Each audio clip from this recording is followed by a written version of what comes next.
Okay, so good morning to our distinguished guest present here today and dear research scholars.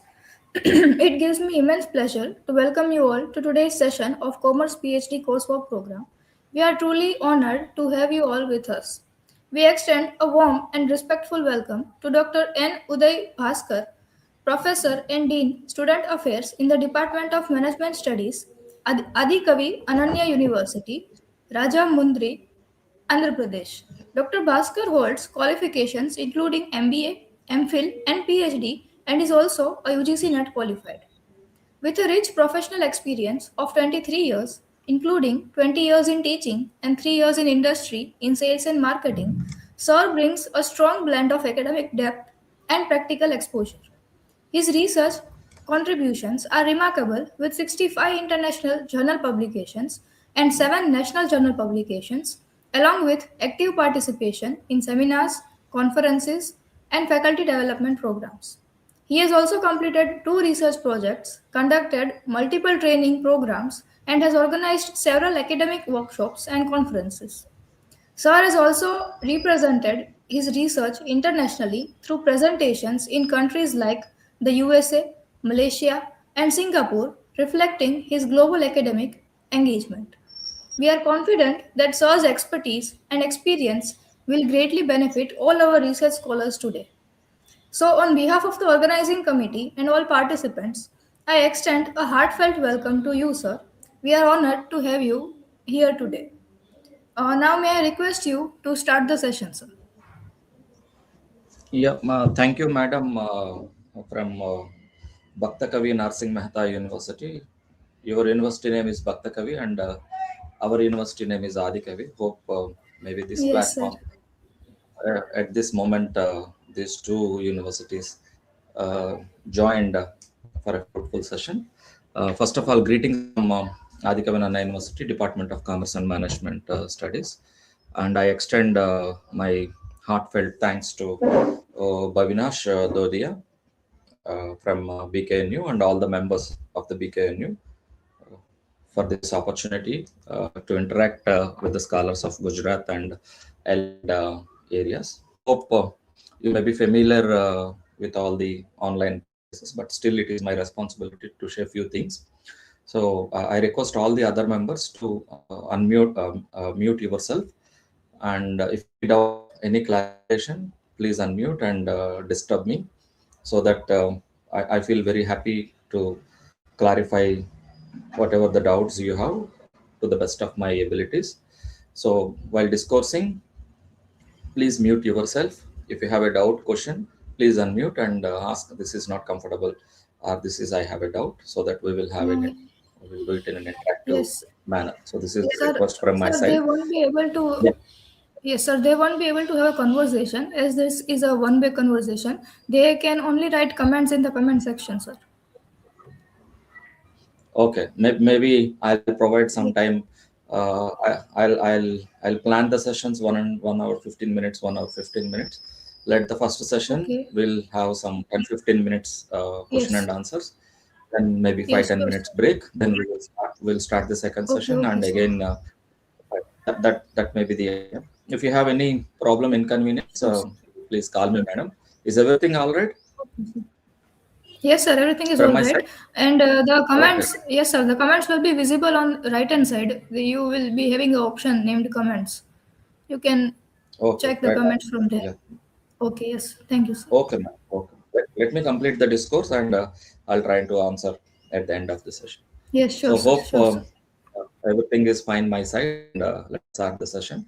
So first session, maybe those already completed MBA, and most of you may be pursuing PhD in allied disciplines called commerce management, psychology, law, and all those things. So I'll just quickly go through the research process, which is very basic and essential to understand the overview of how to complete the research.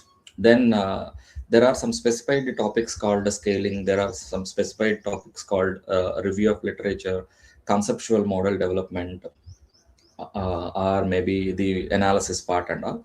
So provided by the time, we will also focus on scaling techniques. We'll also focus on concept of measurement.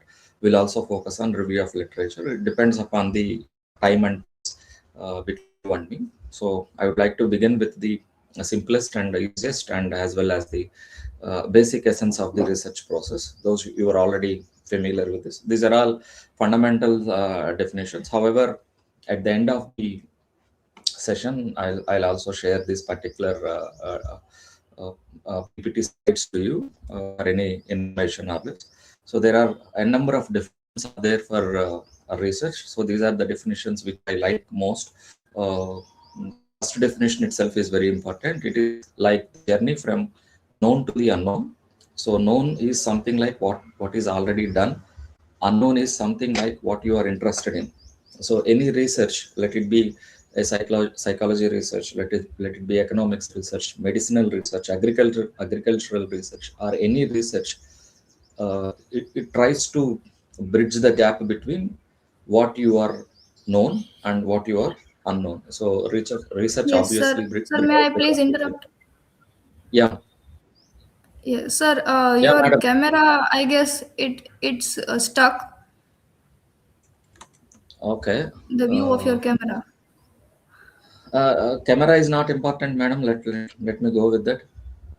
Shall I Okay, no continue? problem. Yes, yes, sure, sir. Uh, And the students are asking if you could use a blend of Hindi and English. Hindi is absolutely not possible. We have to go Okay, with English only. okay, I'm okay, not no that much problem. good at Hindi, madam. Are they Okay, not sir. comfortable in English? Yes, sir. They are a little less acquainted with English, so they prefer Hindi together. But no problem, sir. You can go with English. Okay. So I once again, because I'm from native of Andhra Pradesh, and I understand Hindi, but it is difficult for me to speak in Hindi. Maybe in the next session I'll try to figure it out. But the point is, Yes, sir. No I'll problem. use very simple sentence constructions, very easy words, so that you'll all enjoy the session. I ensure you that the session may not be boring for you. So Okay. the first Thank you. definition itself focuses upon what you know and what you are interested. So what you know is the present level of knowledge. What you are interested is the future level of knowledge. So any research will try to bridge the gap between what you are comfortable with, what you are acquainted with, and what you would like to know. And then there are some other definitions are there. So the second definition says a process of systematic gathering, recording, and analyzing of data relating to business problems. As most of the scholars are, maybe most of, as we belong to the commerce and management department, so this is like more exploratory manner. We have several business problems are there, and to define that particular business problem, we will formulate research objectives. From research objectives, the essence may be the research questions there, how you will start the research. So I'll explain one business problem is like a particular company is interested to increase the sales. So the how to increase the sales is the business problem. Then they will do some kind of research and they will find a solution, so that they will develop some kind of strategies to increase the sales. Let us say how to reduce the cost of an organization. So reducing cost of the organization or cost of production may be the business problem. Then they will consider it as a base for research. So the business problems are in many ways. So because we are living in the world of uncertainty, so every day we have some business problems and business challenges. So to overcome all these business problems and challenges, so research is inevitable. So whatever the aspect, this is more specific. The earlier one is general to all the disciplines. So whatever the medicines we have is the existing knowledge. Whatever the future medicines that we may be uh, we are in need of, maybe the base for conducting the medicinal research. Then the third objective, it goes like that: it is a systematic and objective process of identifying and formulating business problems, setting research objectives and methods for data collecting, editing, coding, tabulating, evaluating, analyzing, interpreting, and presentation of data in order to find justified solutions for the problems identified. Don't feel bad that I'm reading all these things. So this is like little elaborative and more detailed definition. The first one is a one line definition which explains about what you know and what you unknow, what you are not comfortable with. And second one is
Hello.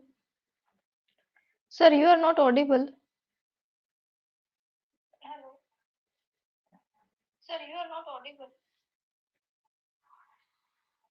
Please unmute your mic, sir. yeah. Is it okay, madam, now? Yes, yes, sir. Now it's okay. Okay. So these are all inevitable things. Maybe in case of online, these are all the challenges. So let us maybe in the beginning it case. So another definition is also that search for facts. So fact finding is also comes under the uh, research cases. So this is all maybe elementary or basic for the new researchers. Those who are already mid of the research or those who are about to submit the thesis, please bear with me for some time. Let us go in depth. In the meanwhile, so I would like to explain what is research altogether. So this is also another definition or another understanding or meaning of the research: a scientific undertaking which by means of logical and systematic techniques aims to discover new facts or verify the test and old ones. So if you are questioning the old knowledge, and if you are discovering the new knowledge, it is also comes under the new knowledge. Let us say in construction and engineering, they will say the old procedures, all old methods are outdated and the new methods are maybe appropriate to the present generation. Then it is also comes under the new knowledge. So discovering the new facts, verify and testing the old facts or old knowledge also comes under the research. Then you can also go for analyzing their sequences, interrelationships, and causal explanations. Causal explanations and sequences are like, when you are predicting something, then you should have some base for your predictions. So all such predictions, if you are establishing some relationship, it is also comes under research. Let us say we are all very much aware that demand and price, there is a relationship. Then higher the price, then lesser is the demand. Lesser is the price, higher is the demand. And price and demand are inversely proportionated. This is the law of demand.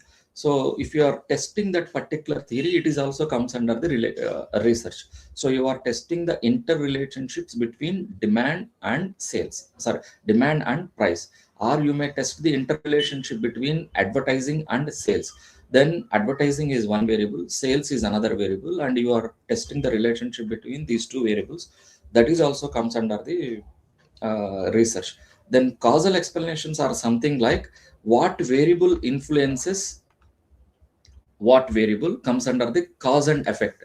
So causal is something like cause and effect relationship. If you are testing, that is also comes under the research. So there are n number of views and approaches to the research.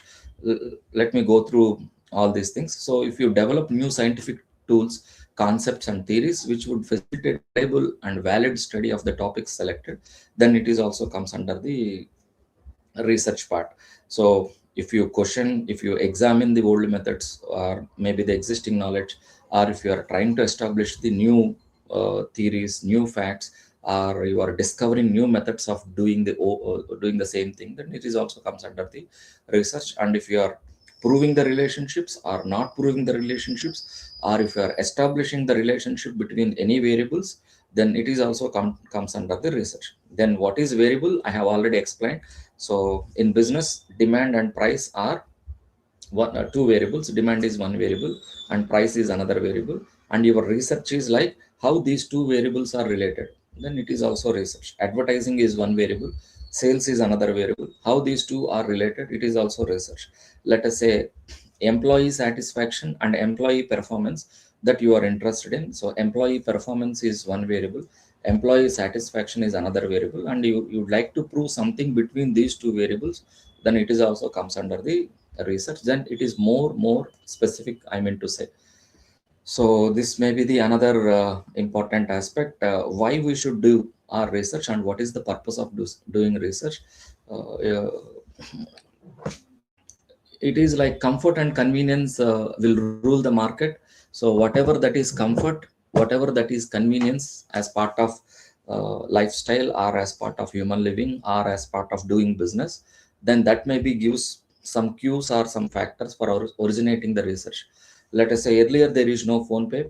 Now we have all phone pay digital payments, and it is comfort for me, convenience for me to do the transaction. So earlier banking and the present banking, more comfort and convenience is there. So so companies are interested how to digitize their business process. That may be one point where they can start their research. So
Okay. No, I don't touch anything now onwards.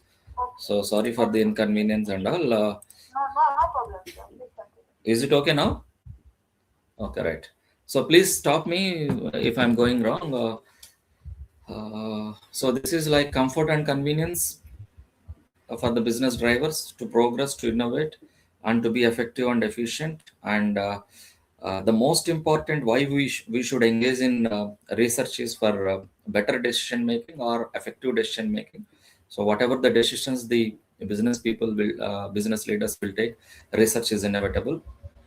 So need to have information about final customers and to market their product and services effectively.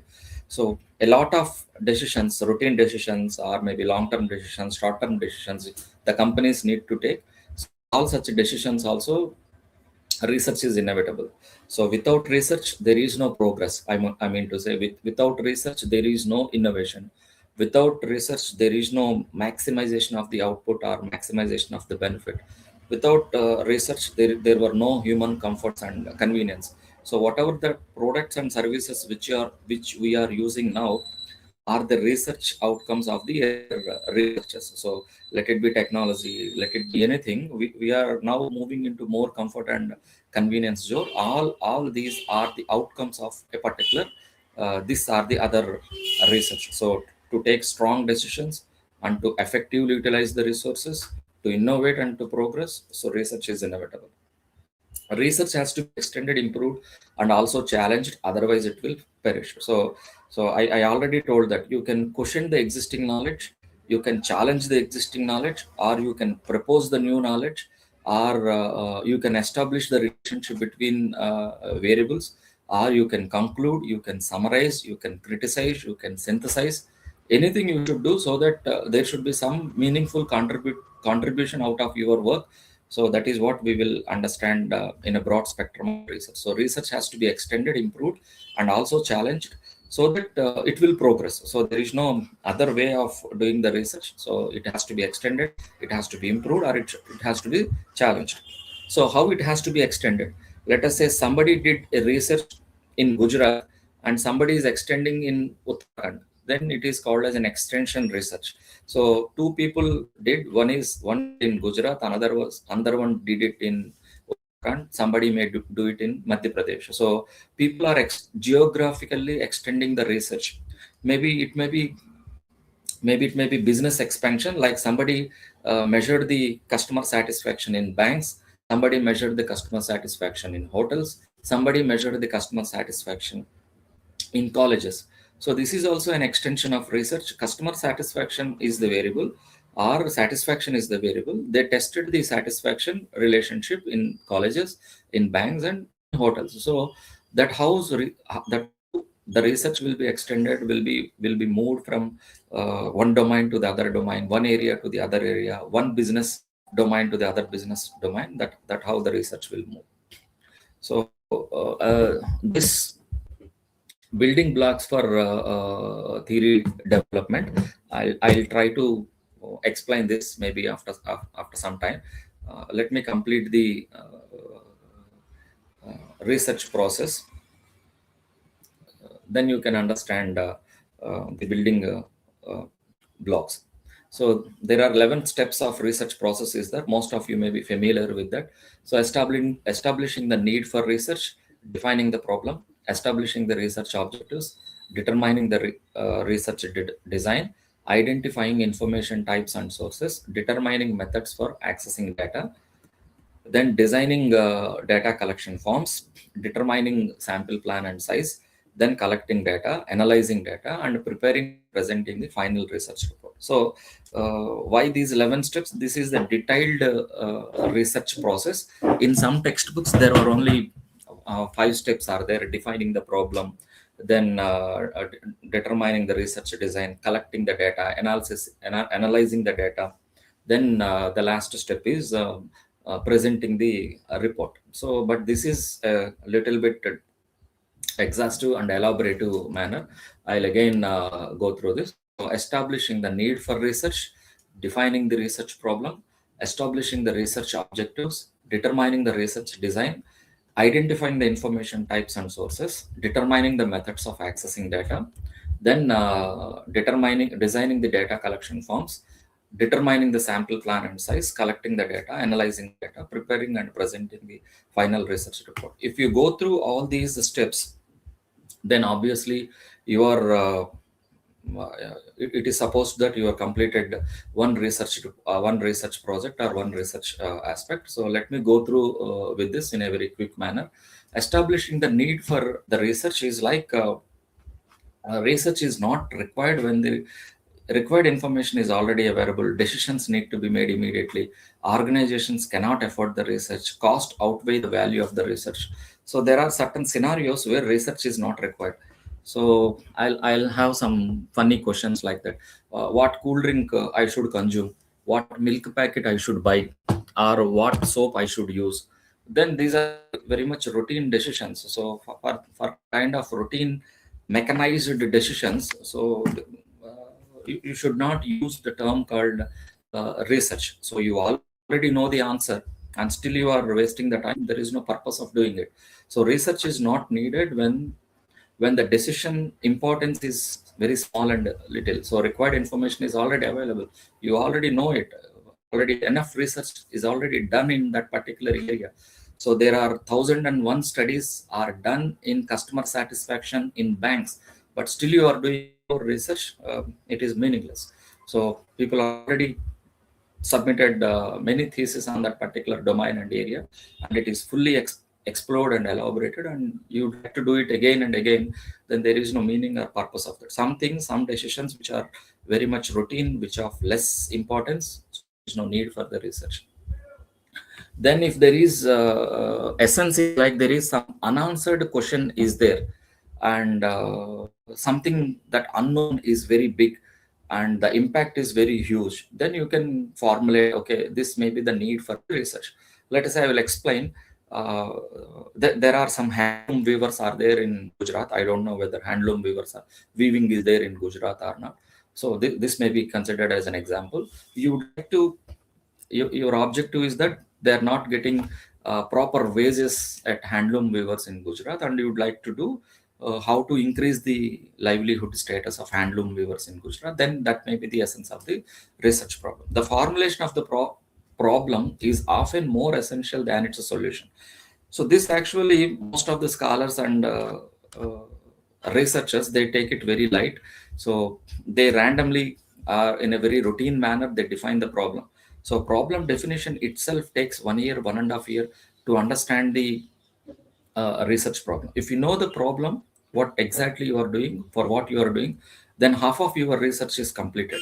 But generally, what we will do without understanding the research questions, research objectives in a very routine manner, if you define the problem, then your research will go in a wrong direction. So research problem is something like what exactly it indicates the purpose of doing the research. A well-defined problem is half. So if you define the problem in the most appropriate manner, the solution is very systematic. So the solution is already predetermined. You collect it from your earlier research and you can able to complete. So again, I'm saying that research problem is like that, which explains the purpose of your doing research. So for that, if you have to do review of literature very thoroughly, you have to understand what variables that are affecting, then you have to conceptualize it, figure it, you have to draw the diagram, then you have to understand what exactly you are working for it. If you know the destination, the journey becomes very simple and straight. If you don't know the destination, or if you don't know the end for your journey, then the journey becomes very difficult and tough. So the purpose of doing research is your research problem. It originates from the essence of the research. Once if you have a problem, then the big problem may be bifurcated into some small achievable aspects. That's what we will call it as objectives. Objectives are nothing but they are very specific, measurable, actionable. They have timelines. We have the qualities called SMART.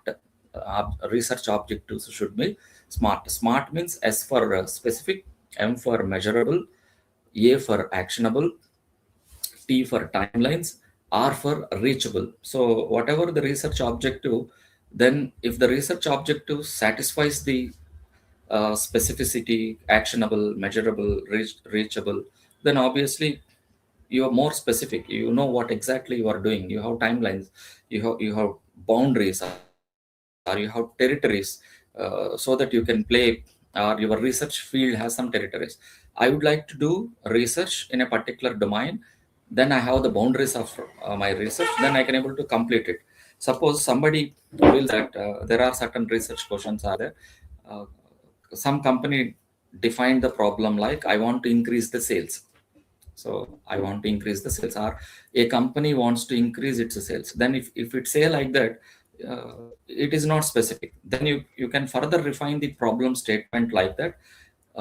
Particular company, a company wants to increase the sales by 20% in 2027.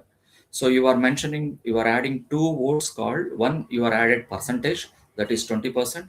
You are also added 2027. That means in the next year, in the coming year, you want to increase the sales by 20%. Then timeline is there, measurement is also there. So that may be more clear. Suppose if this statement may not be appropriate, then you can able to further refine it. Some company wants to increase 20% sales in Gujarat by the end of 2027. Now place is also added, 20% Gujarat, and as well as year you are mentioning. Then you want to say further more specifications. A company wants to increase the sales in the products of ABC by 20% in Gujarat in 2027. Then the statement of the problem may be more refined and refined. So what products you are interested? You are interested in the product A, product B, and product C. How much percentage? Product A by 20%, product B by 20%, product C by 20%. In what area? In Gujarat. What is the timeline? It is 2027. So it may be more clear. Likewise, whenever you are drafting your research objectives, then you should understand whether the research objectives fulfill this smart qualities: specific, measurable, actionable, researchable, and timelines. So that's how we will generally, in a very routinized manner, we will write the research objectives, but it is not like that. But the research objectives are drawn from the research problem. If your problem is clear, if your problem is well understood, then it is easy to write the research objectives. So you have to understand this very much important link. If you are very much comfortable and confident about the research problem or the statement of the problem, then you can derive the statement of the you can derive the objectives in a very easy manner. Let us say, I want to be rich. This is a loose and a very general statement. If you ask, when you want to become rich? I want to become rich by 2029. How much percentage? Then I will say that I would like to have a worth of 10 lakhs. Okay, in 2027 I will reach 1 lakh. In 2028 I will reach 2 lakhs. Like that, you specify what exactly you want to do in the entire research process is step 3. Then to research design, it comes, I'm just explaining very close, because research design again takes more time. Research design is like a framework or blueprint for conducting the research.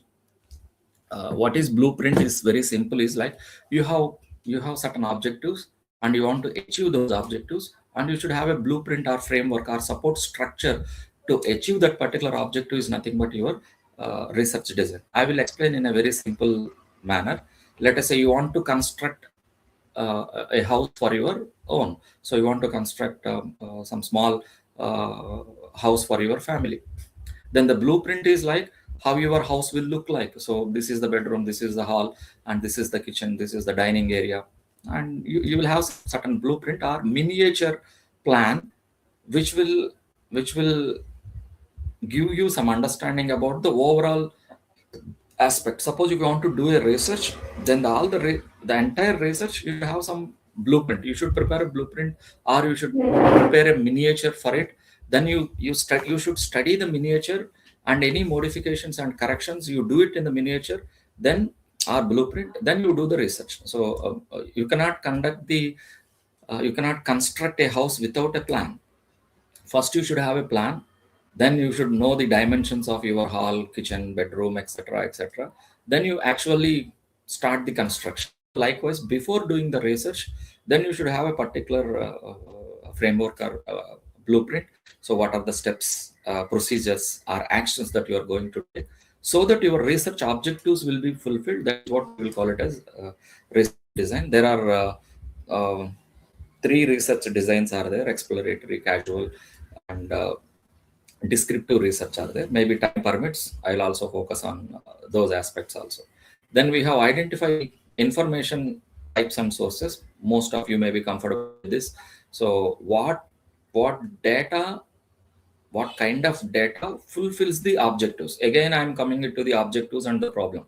If you are confident about the research problem and objectives, half of your research is completed. The rest of the process is only mechanized manner. So one should spend more time on formulating the problem as well as the objectives. Then the rest of the story is very simple and straight. So we have two sources are there: primary and secondary.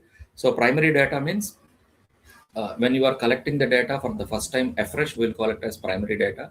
There is no earlier research in that particular domain, and you are the first person, you are first time collecting the data, then we will call it as a primary data. Enough research was already done in that particular area.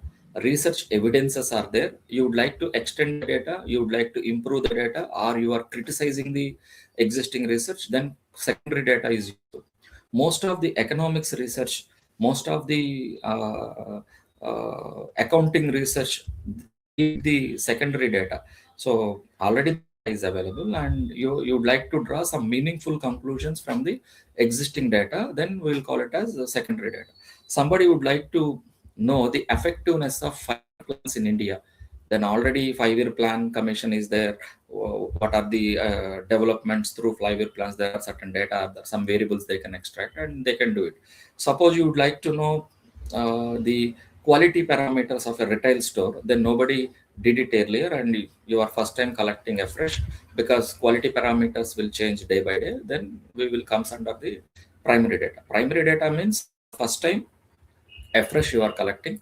Secondary data means already published information, and you are using that particular information uh, for your uh, for your research. We'll call it as the secondary data.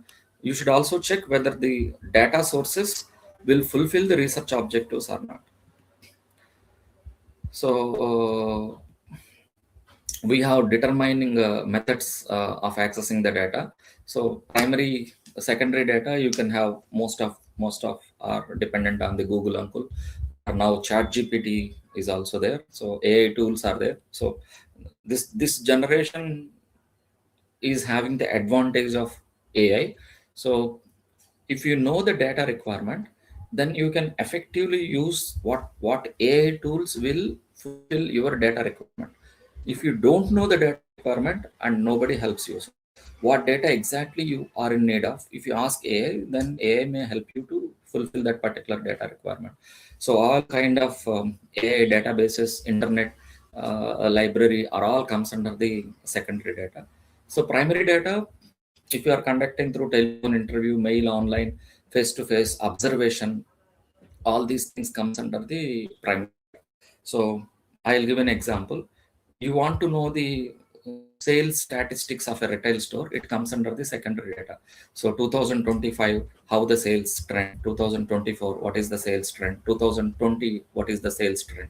So you have sales statistics from 2020 to 25, and you are interested to know how the sales will move in the year 2026. You are fitting a trend analysis. Then the trend is nothing but you have secondary data. You have the record of sales from 2020 to 25, and you would like to know uh, how the sales will be in 2026. So it comes under the secondary data. The other contrary, how an individual will behave and move in a retail store, then you would like to study that. Then it comes under the observation. So you can put some CC camera there in the.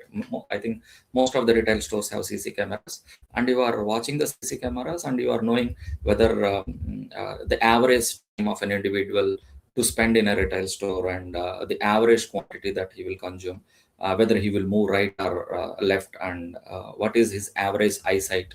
All these things comes under at what place he's stucking, or whether the layout of the store is comfortable for the investors, for the customers to move into the store. All these things comes under the observation studies.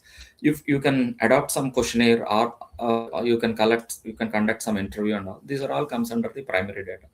So I hope you understand it. So primary source, field survey, observations, focused group discussions, idea generation techniques, conference papers. Some conference papers, something, so it comes under the primary data. It all comes under secondary data. Secondary source, abstracting, indexing journals, review articles, textbooks, dictionaries, bibliographies, newspapers, or any other information related, unrelated, direct and indirect towards your research. We already comes under the secondary sources. There are territory sources are there, guidebooks, manuals, encyclopedias, physical, mathematical tables. Gray literature is something like working papers are there, ongoing research are also there, or half completed research informations are also there.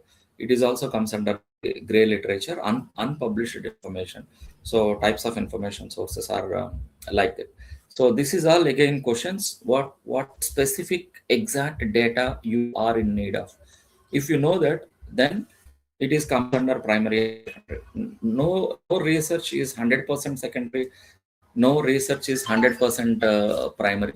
The data requirement will change. So let 70% data, 30% secondary data. Some research may be of 60% secondary data, 40% primary data. A mix of primary and secondary sources are also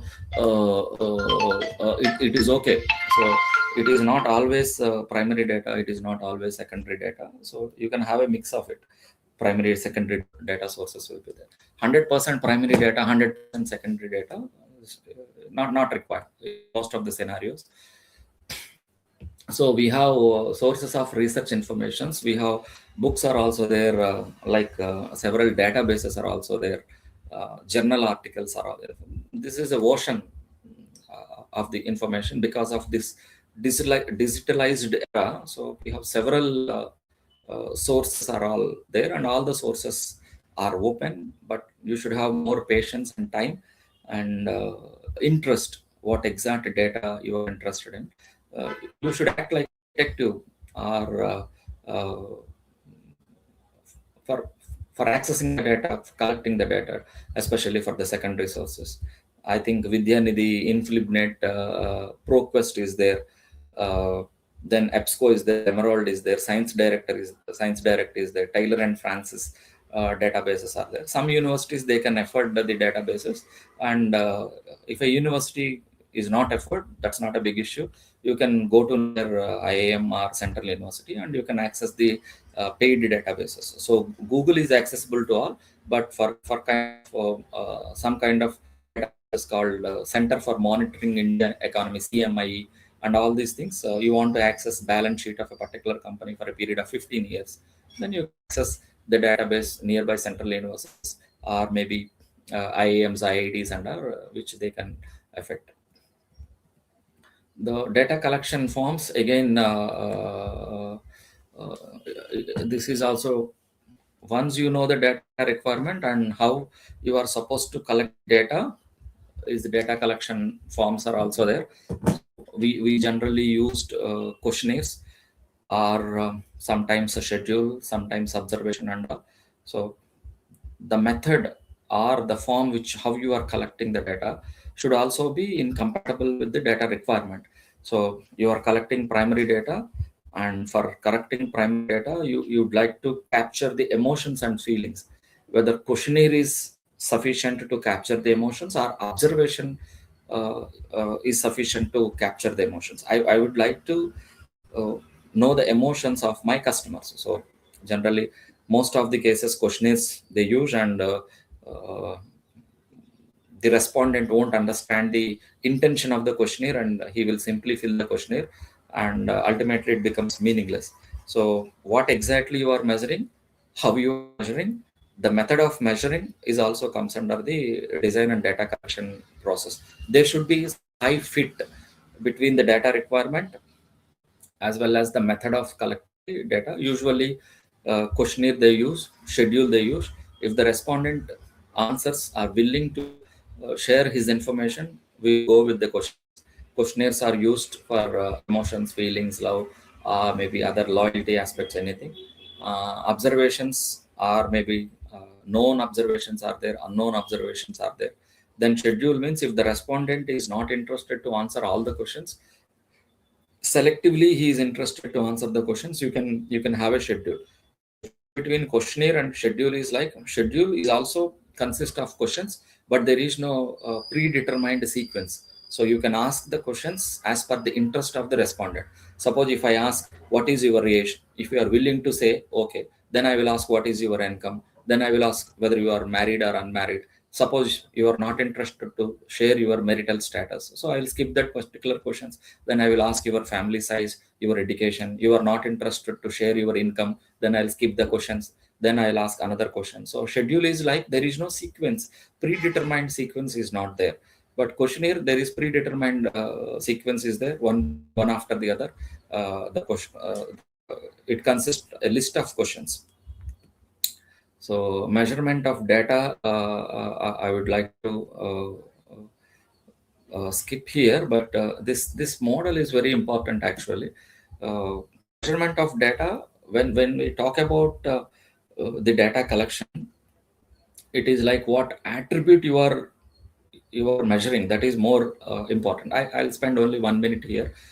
We'll elaborately discuss measurement of data, maybe in the next session, depending upon the time availability. So my point here is very simple and straight. Suppose how intelligence is measured. How intelligence is measured. So intelligence is a variable which is not figured. So intelligence is unseen. Intelligence is not seen, but we are interested to measure intelligence. So let me say intelligence can be measured with three certain aspects. Like measure one is arithmetic ability, measure two is reasoning ability, then measure three is general knowledge. So the construct here, construct or variable, both are same. The variable is intelligence, which is unseen. We don't see. But how we are measuring intelligence? We are measuring intelligence with three measures. Measure one is reasoning, measure two is arithmetic, measure three is general knowledge. There may be another measures may be there for the construct called intelligence, but for my research study I have taken arithmetic ability, reasoning ability, then general knowledge, which are the measures for construct called intelligence. And they have I have error one, error two, error three. Like intelligence may be influenced with several other factors, but I have taken this. So what exactly you are measuring? You are measuring intelligence, which is the same. So this is like measurement model. I will also explain it further. So we will say, we'll call it as we are developing an instrument, or we'll call it as a scale. What is a scale? Scale is something which will standardize the measurement. I'll simplify the discussion. Suppose we will use thermometer to measure the temperature. So thermometer is a scale, is an instrument which is supposed to measure the temperature. But there is no variable called temperature. What we will see in the thermometer is the mercury level. So what you are establishing is the mercury level is the indicator variable which measures the temperature.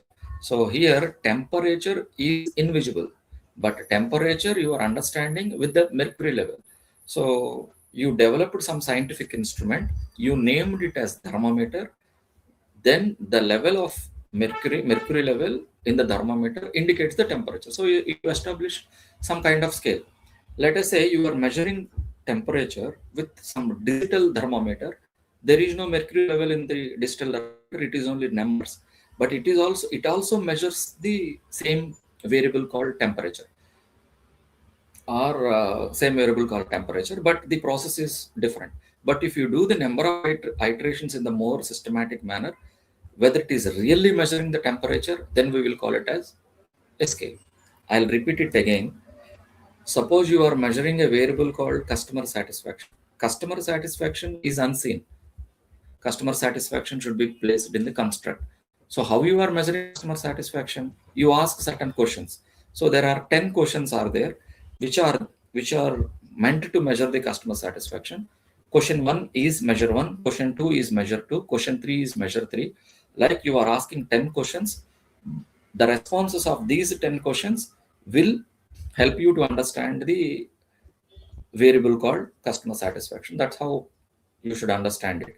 So most of the variables are unseen. They're not there. They're invisible. The visible things are nothing but the items which are used to measure that variable. So you have to use what measures, what construct, so that you can understand this case. But this may be little elaborative. Somebody who are completed their research, they are at the stage of questionnaire preparation, they will understand what questions should be placed and why these many number of questions, whether the questions are really valid, what is the reliability of the data. All these questions are answered if you are good enough in the measurement model. So some characters determine the level of data. We have nominal data, ordinal data, interval data, and this may be nominal data. It's something like for the purpose of recognition and identification, we will say nominal data will be used. Ordinal data, persons and events are placed in the rank order. Characters in a specific direction, zero and distinctive, no meaning. Rank one, rank two. So, relative performance, you can take ordinal data. Then interval relative performance is something like it, who is at one, who is at two, and who is at three. In a particular aspect, we will call it as an ordinal data. Like marks in an exam is comes under the ordinal data. So out of 100, everyone is tested. So somebody got 99, somebody got 90, somebody got 58. So 58 against 100, 90 against 100, 99 against 100. So 99 is better than 90, 90 is better than 58. So you are fixing based on a particular rank order. In a running race also, you can go for the ordinal data. Interval data is like there is arbitrary 0 points, and examples are temperatures in Fahrenheit, map distance in Czech. Interval data is something like the distance between the measurement or maybe the scaling is the same, then we will call it as an interval data. We will generally say that 5 point scale, 7 point scale. uh, I'll ask a simple question here. How much you are satisfied with my lecture? Let us say one is the least satisfied, five is the most satisfied. So the distance between one and two, two to three, three to four, four to five may be the same. Let us say least satisfied is one, uh, uh, maybe neutral is three, most satisfied is five, good is four, average is two. So one, two, three, four, five, you are mentioned a particular points. So one indicates least satisfied, two is average, three is neutral, four is good, five is most satisfied or best, highest satisfied. So you are fixing, then we will call it as an, it is an interval data. Then nominal scales, mutually exclusive categories. I already told that in order to identification uh, of the data, then we will use nominal scales, mutual exclusively categories, labels only, no arithmetic property. Don't have any arithmetic property. Suppose if a questionnaire consists the gender or sex, then the gender doesn't have any arithmetic properties, whether you are male or female. That's it. Male a female, or marital status, married or unmarried, it don't has any arithmetic property. It can be used for mode, frequencies, and cross tabulations. Location, whether you belong to Gujarat, whether you belong to Madhya Pradesh, whether you belong to Andhra Pradesh. So such kind of data, there were no arithmetic properties can be applied when you use nominal scales. Like numbers given to players, numbers given to the cricket players doesn't have any arithmetic properties. It is only to identify the individual or identify the research objectives. Let us say house numbers given in a particular locality or residence, it doesn't mean any sense. Suppose my house number is 1 and somebody's house number is 100. It doesn't mean that 100 house number is a big house, and the house which is having one as a number is a small house. So 1 is a number, 100 is a number given to two different houses. So that's it. Registered number given to a student also comes under the nominal scale. So uh, a student may have a registered number, and it doesn't have any purpose other than identify who is that student, as simple as that. Then we have ordinal scales, implies more or less, but not how much more and how much less. Less can be used at median or more, but not average and cross terms. So it is like you are fixing who is more or who is less, not exactly the exact difference. Suppose you are giving some ranks in a class in a running competition. Let us say somebody who secured first rank and who secured second rank, the difference may be in split of seconds. Somebody who secured 10th rank in a running competition, the difference may be in minutes. So there is no point of how much more and how much less. There is a point who is first and who is last. So 10 people participated in a running competition, and you are giving ranks to all the 10 participants based on their performance. So somebody got 1, somebody got 10, and it doesn't mean that how much more and how much less. So the difference between rank 1 and rank 2 is very, very thin or less margin, maybe split of seconds. But from rank 2 to rank 10, the difference may be more. We are not taking the difference here. We are considering who is better or who is less. That's it. So the ordinal scales are like that. Then we have interval and ratio scales are there. Numbers in scale represent equal increments. Scales have the most desirable statistical properties. So if you are having equal increments, as I discussed already, like temperature, age, or maybe satisfaction scales, or maybe a loyalty measurements, attitude measurements, then we will use interval scales or ratio scales. So the ratio scales have a fixed starting point called 0, which is used to measure age and temperature. So 0 to 1, 1 to 2, 2 to 3, if you consider the age. So it is only equally distributed. When you use questionnaire some kind of 5.7 points, then it is comes under the interval scales. So these two scales are used for almost all statistical analysis.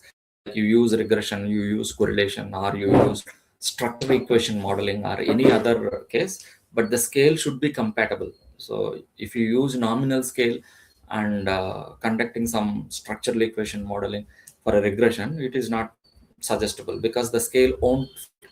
So it's like you are using a thermometer to measure the weight of an individual. So thermometer is developed to measure the temperature, but you are measuring weight. It is misfit of the scales. So it is also very, very, scale is nothing but a standardized instrument which is supposed to measure some construct. What construct you are measuring, so that particular scale you should choose. If you are interested in measuring thermometer temperature, you should choose if you are interested in measuring temperature, you should use thermometer. So temperature is the construct, thermometer is the scale. If you are interested in measuring weight, then you should choose some weighing machine.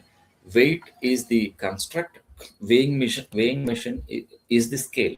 Suppose if you are interested in measuring distance, distance is the construct, then the tape is comes under the scale. If you are interested to measure in centimeters, then the scale is different.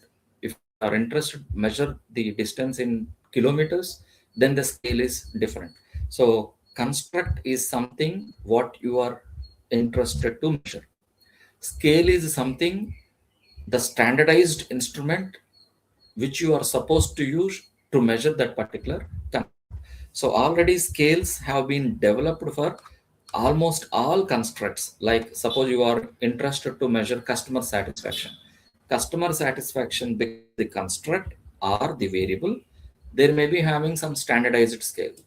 You are interested to measure attitude. Attitude is the construct. There may be some scale which already developed by someone. Likewise, so what you are measuring becomes the variable. What instrument you are using is becomes the scale. Whether the scale is really measuring what you are supposed to measure questions the reliability. I hope you understand the importance, but if time permits, I'll also focus on scaling and other aspects also. Then step 7, let me explain about designing data collection forms and all. We have structured and unstructured questions are there. Structured is something like it is a well planned questionnaire.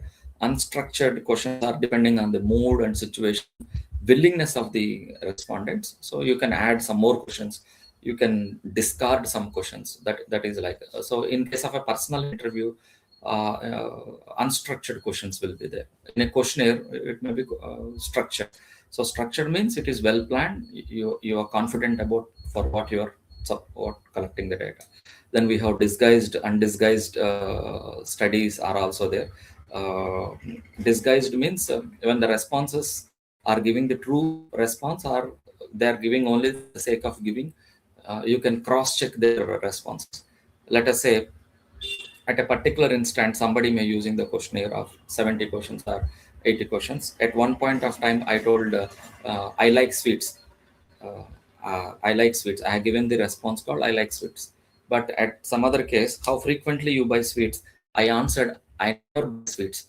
So these two are contradictory. At for question, I'm giving a reply called I like sweets.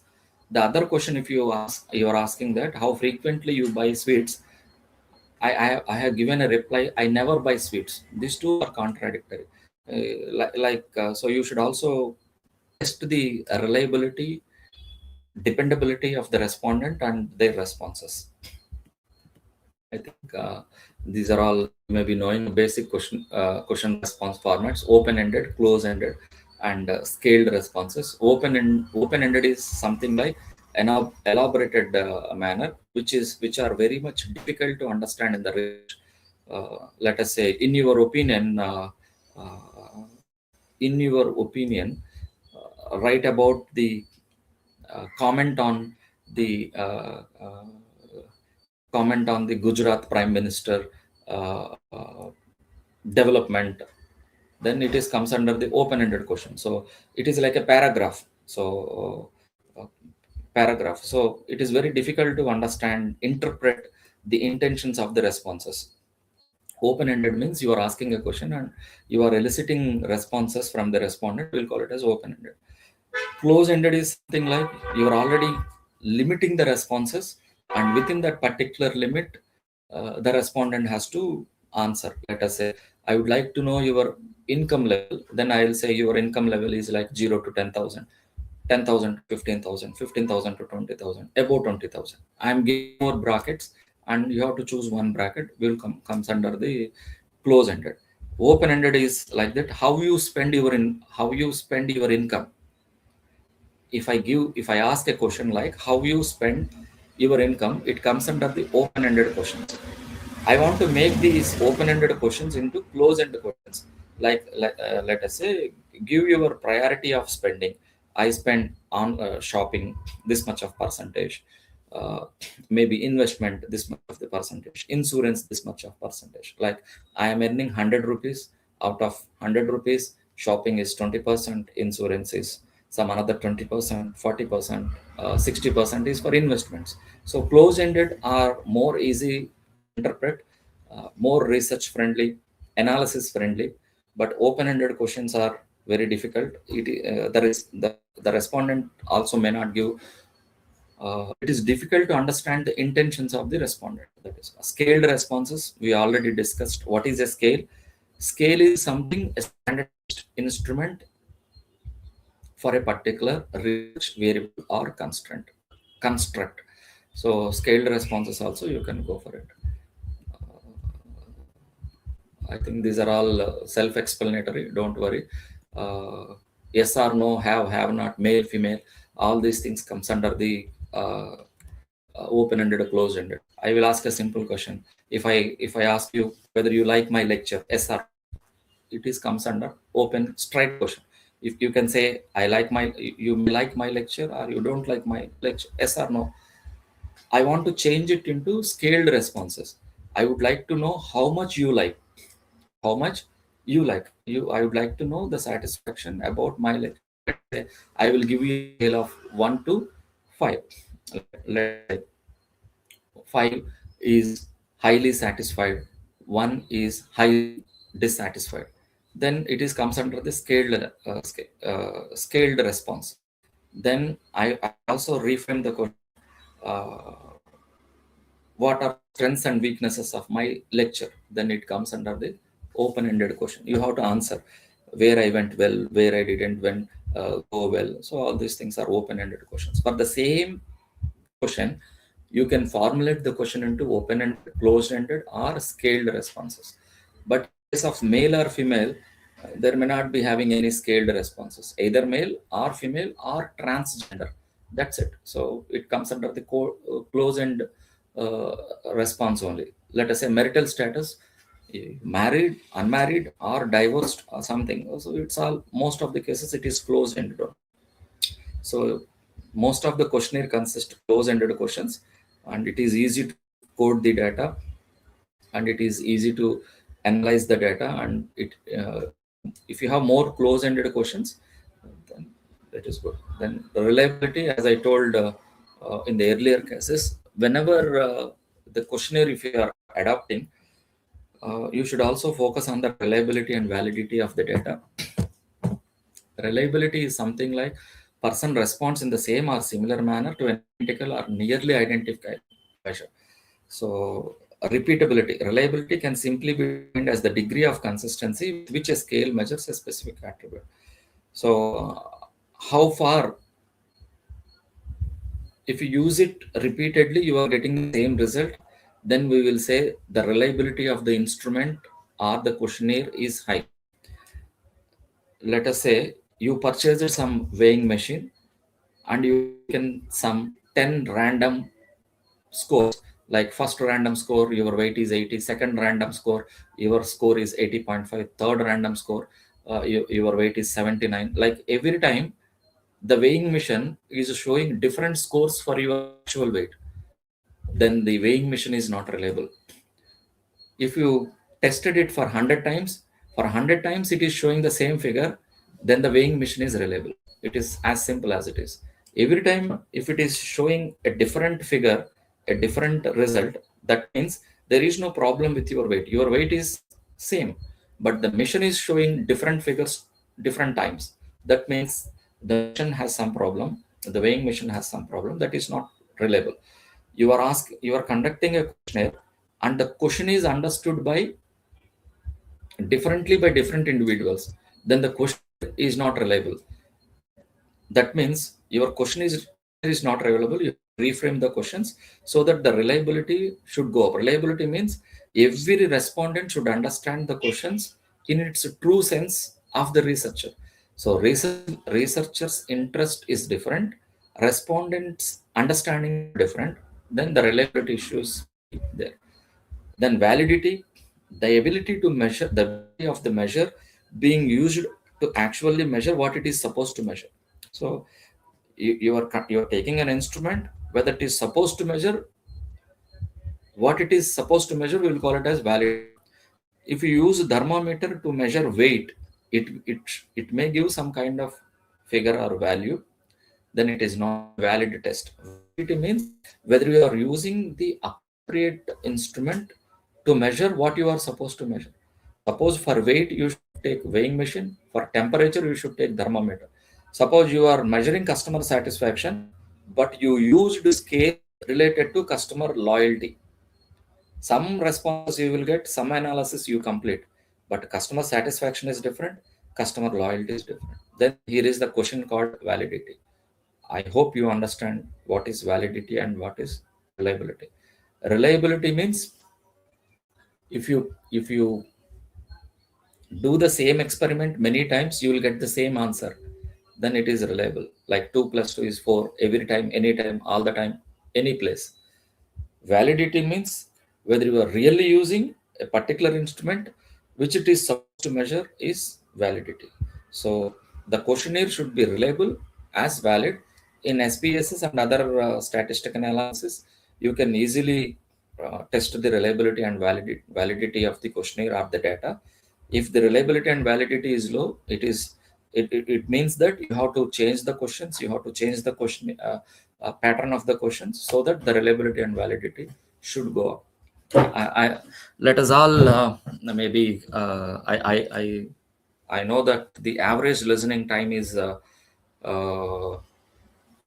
25 minutes to 30 minutes, but we completed almost 1.5 hours.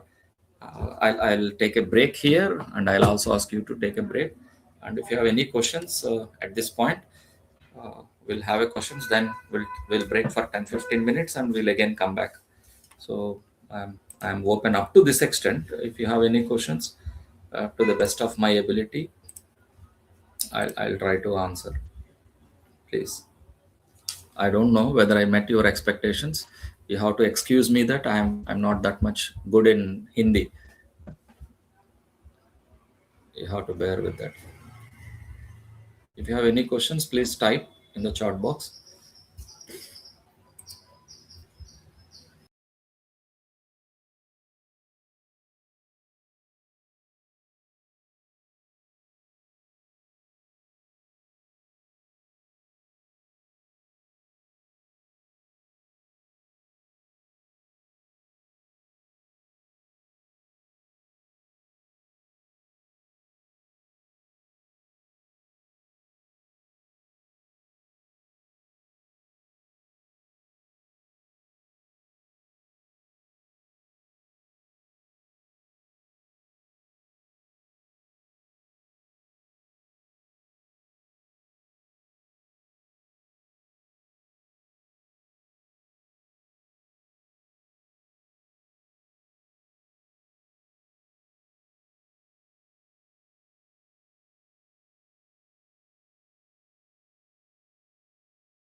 Madam, is everything all right?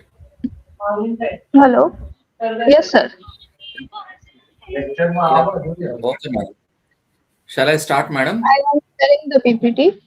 Yes, sir. Please continue. Okay, okay. Thank you once again. Maybe I don't know how far uh, you are understanding. I request other peoples to put unmute yourself. This is where we completed. So we are just discussing about the research process, like understanding the essence of doing research, then formulating the research objectives, identifying the data resources, and how to collect the data, types of the data collection forms. In the data collection forms, we have questionnaire, schedule, interview, observations are also there. So we stuck up with the reliability and validity of the data. Reliability indicates that to what extent you can rely on that particular data, indicates the reliability of the data. Whether you are collecting the data for which you are supposed to collect the data is comes under the validity. Like uh, if you are asking the question and the respondent is understanding the question as per your intentions, we'll call it as the scale is reliable. Whether the scale is measuring what it is supposed to measure, we'll say it is validity. So a questionnaire or a scale which is supposed to meant for data collection should be reliable, should be valid. So these can be tested using SPSS or maybe any other softwares. So reliability analysis, validity can be tested. So things to be taken care while designing the questionnaire. So phrasing of the questions, sequence of the questions, layout of the questionnaire. You should avoid duplications, and unbiasedness should be there. So the questionnaire should be transparent, and it should use simple sentences, simple words, so that the respondent should understand the research objectives, and the information which you are collecting through the questionnaire should fulfill the research objectives. So phrasing of the questions, numbering of the questions, and the layout of the questionnaire should be taken care enough, so that the respondent should feel comfortable giving the answers. This is again another important aspect: sample plan and sample size. So sample plan means refers to the process used to select the units from the population to be included in the sample. Sample size refers to determining how many elements of the population should be included in the sample. So why sample means it is impossible or very difficult uh, to collect the data from all the respondents. So if the respondent's representativeness is high, then we can take the sample.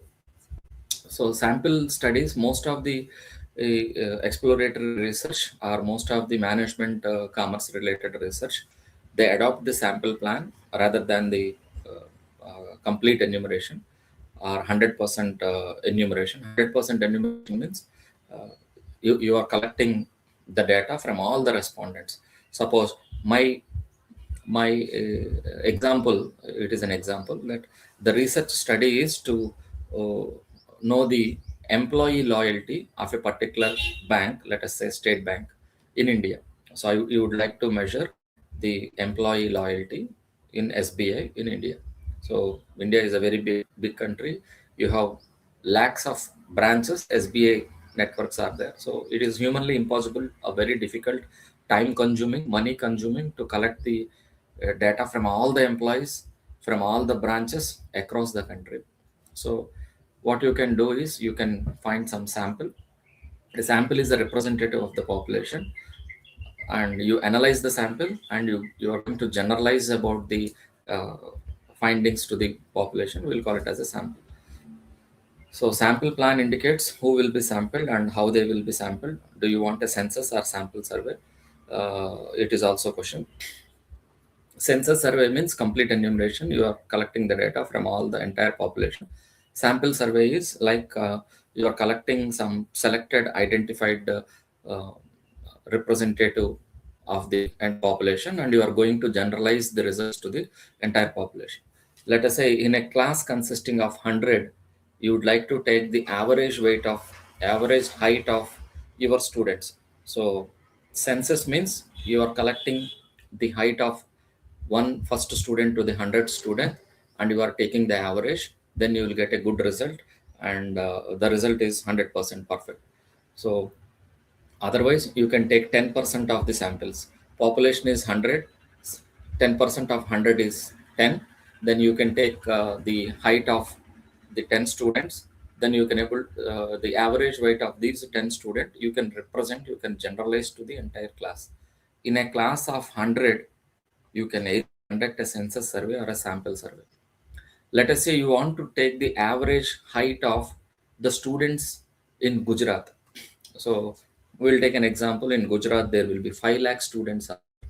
So going to each class of a particular section, each school, then it may be very difficult and time consuming. So you can take the assuming that homogeneity of the population is high, then you can take a sample of 1000 or 500.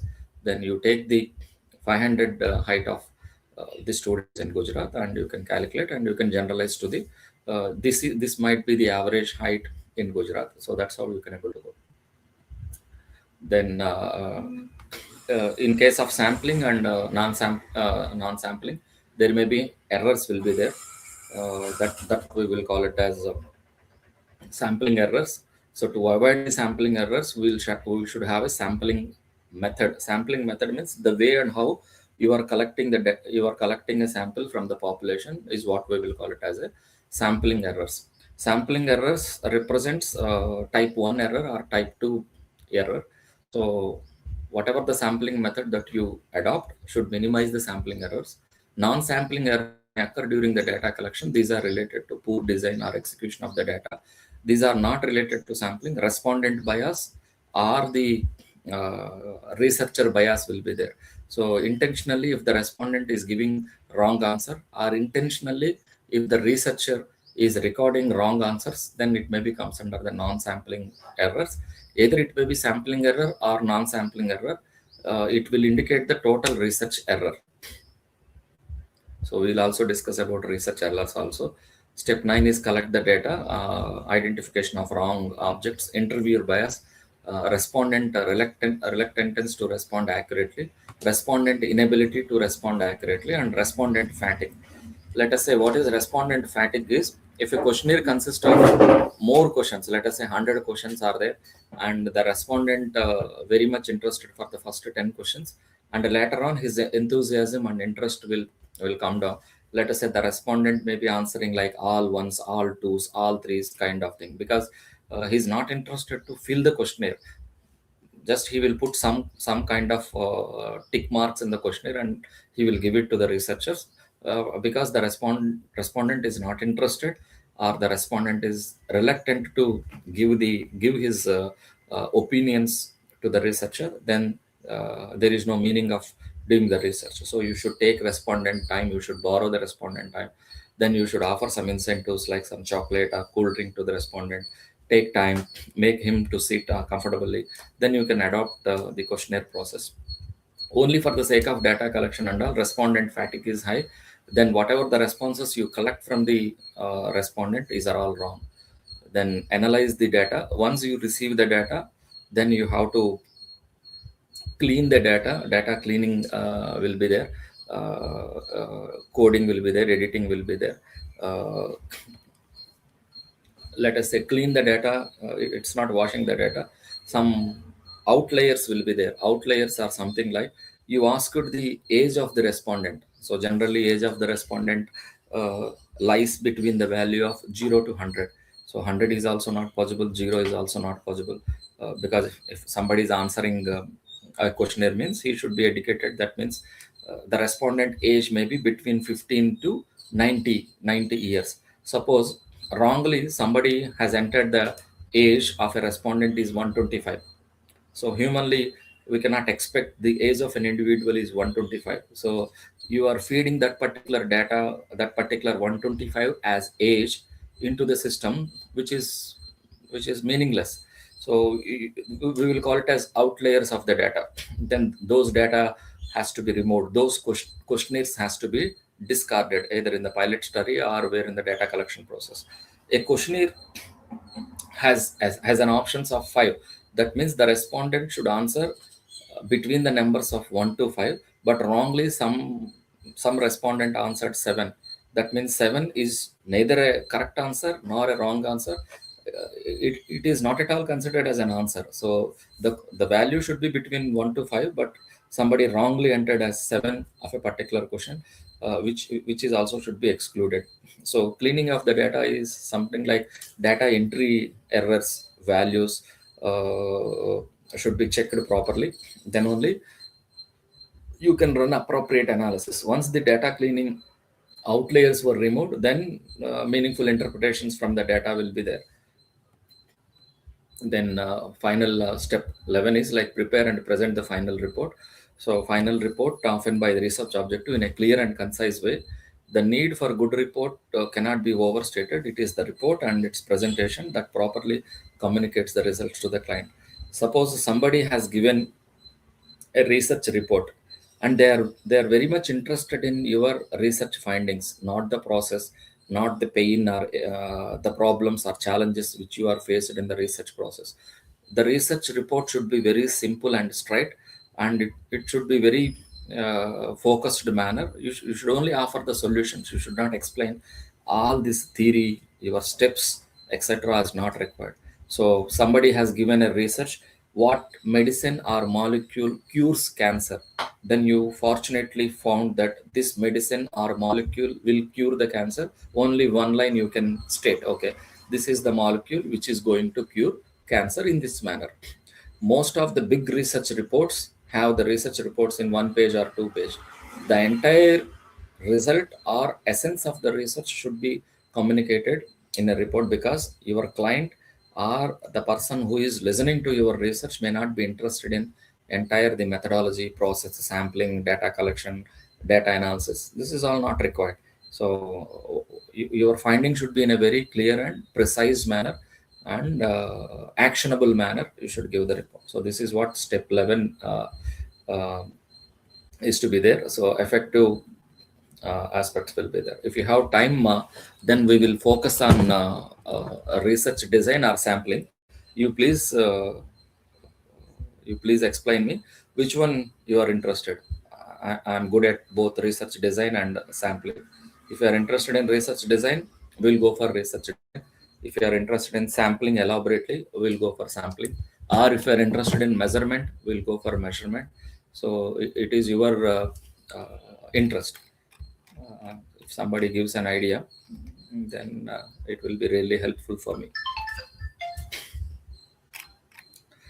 See, this is what we covered, research process. Then each step elaborately we can discuss. We have to discuss like establishing the need for research and defining the problem, establishing the research objectives. The first 3 steps we can further discuss in an hour. Like we have to understand the review of literature. So if you do the literature review in a sound and robust manner, then you will understand the need for doing research, carefully drafting the research problem, and carefully understand what are your research objectives. So step 1, step 2, and step 3, you want to understand in a clear manner. You should know research review of literature and conceptual model development. Suppose if you are interested in that, I will explain. Step 4, step 5, step 6 is like related to research design, information types, determining the methods of accessing the data, like what is the research design, types of research design, how to develop the blueprint for the research design. If you are interested in that, I will also focus on step 4, step 5, step 6 also. Let us say in step 7 we have data collection. Step 8 you have determining the sampling plan, sampling size.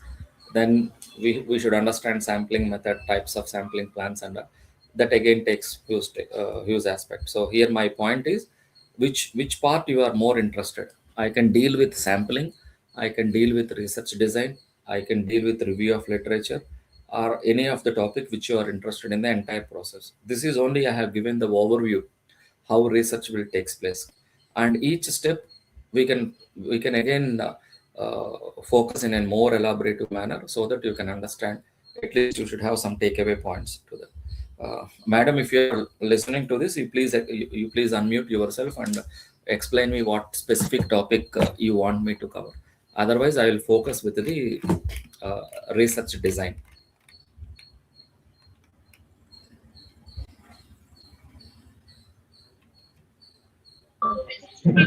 Yes, sir. The comments are about research design only, so you can continue with that. Okay, madam. You can take their opinion if they're interested in research design, or otherwise uh, I'll focus on research design. Research design you are interested in, right, madam? Yes, sir. They are asking for Okay, that topic so in comments. Yes. participants are interested in research design. Yes, they are interested in research design. Please Okay, continue, madam. sir. Okay. Okay, everything is right from my end. Yes, sir. You are Is clearly everything audible. all? Please continue. Yes, sir. Yeah. Okay, research design. Let me understand.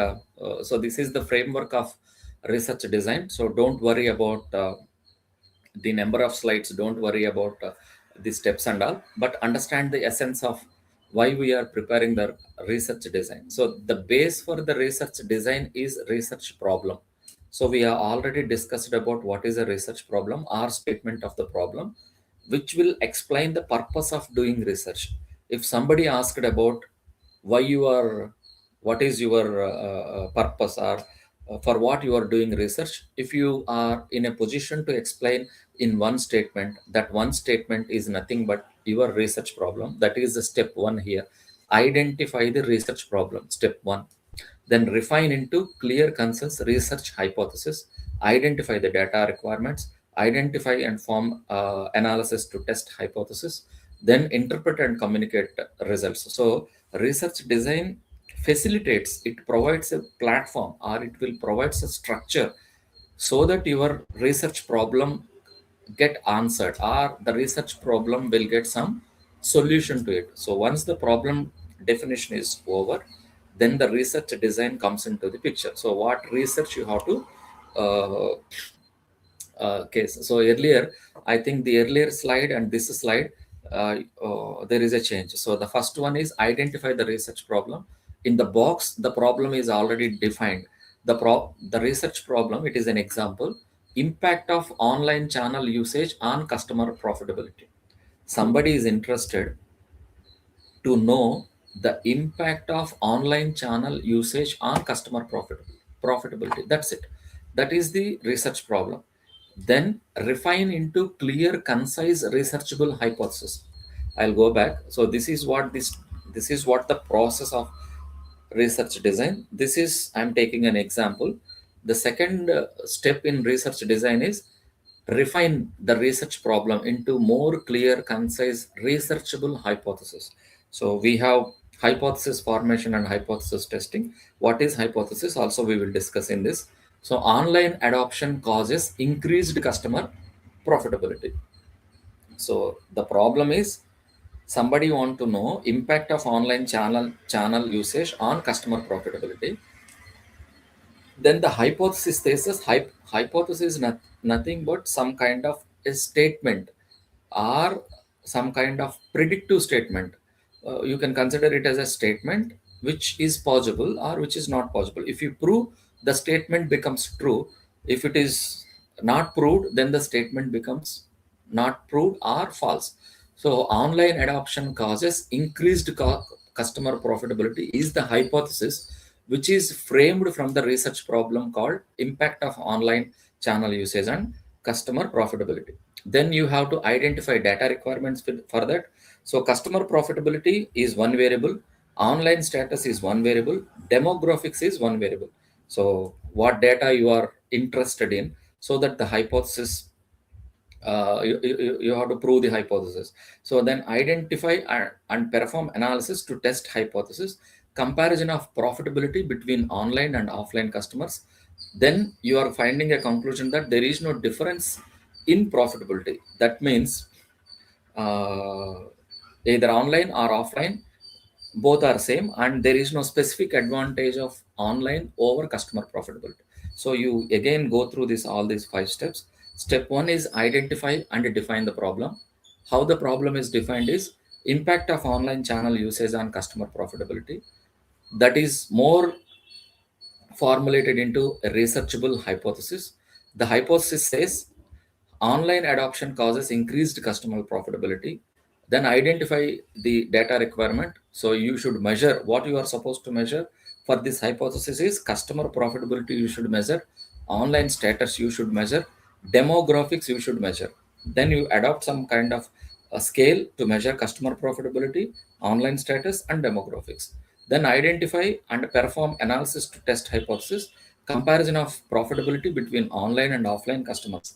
Then the result says that there is no difference in profitability. That means your interpret and communicate results is that there is no difference in online and profitability. So research design should support the research problem and develop certain kind of framework so that hypothesis will be formulated, and the hypothesis will be tested with some kind of data requirements and data collection and data analysis. Then you prove or not prove the hypothesis. Then that's how your results and analysis will be there. Then what is meant by hypothesis are nothing but reasonable, educated, intelligent predictions about research issues. You have certain problems, you have certain research questions which are not answered. These objectives, these research questions again will transform into research hypothesis.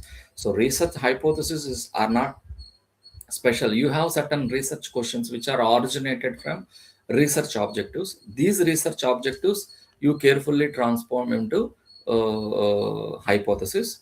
Hypotheses are nothing but some kind of predictive statements uh, between variables or your research interest. So hypothesis testing is like specify the hypothesis. In the earlier case, the prediction is like online usage helps the profitability of the organization. That is a statement. So or a predictive statement. Hypothesis is nothing but a predictive statement about a research issue. I'll say that advertising has positive effect on retail sales. I'll more specify this hypothesis like online advertising has positive effect on retail sales. So this is a predictive statement. What are the variables are there? Online advertising is one variable, retail sales is another variable. So I am proving the relationship between online advertisement as well as retail sales. If there is a positive relationship, then I will say that online advertising has a positive influence on retail statement. If the analysis is not positive, that means I'll say that there is no relationship between online advertisement and retail sales. That's it. So hypothesis means it is only you have certain predictions, you have certain assumptions, you have certain calculated statement. All these things comes under the hypothesis. Hypothesis should be reasonable, educated, and intelligent predictions about the research issues. So formulate hypothesis. How to formulate? You have the research problem. From the research problem, you have research questions, and the answering of the research questions, you have research objectives, and the answers of research questions are nothing but your hypothesis. This. Then once the hypothesis is framed, then you have to find some appropriate statistical technique, set a confidence level, typically 0.5, but may use 10 point for small. So 5% or 10%, it is nothing but out of 100%, 95% the statement is true. That means there is still 5% error is there. So out of 100%, if you take 10% as confidence level, that means 90% the statement is true. Let us, I'll take the example. Mostly for management and commerce research, 5% is allowed. Rarest of the rare situations, people will take 10% confidence level, but I don't suggest that 10% confidence level is not good for some standard journals. Usually most of the researchers will take 5% confidence. That means your statements are 95% correct, but there is an error of 5%. Most this is okay for almost all the standard journals.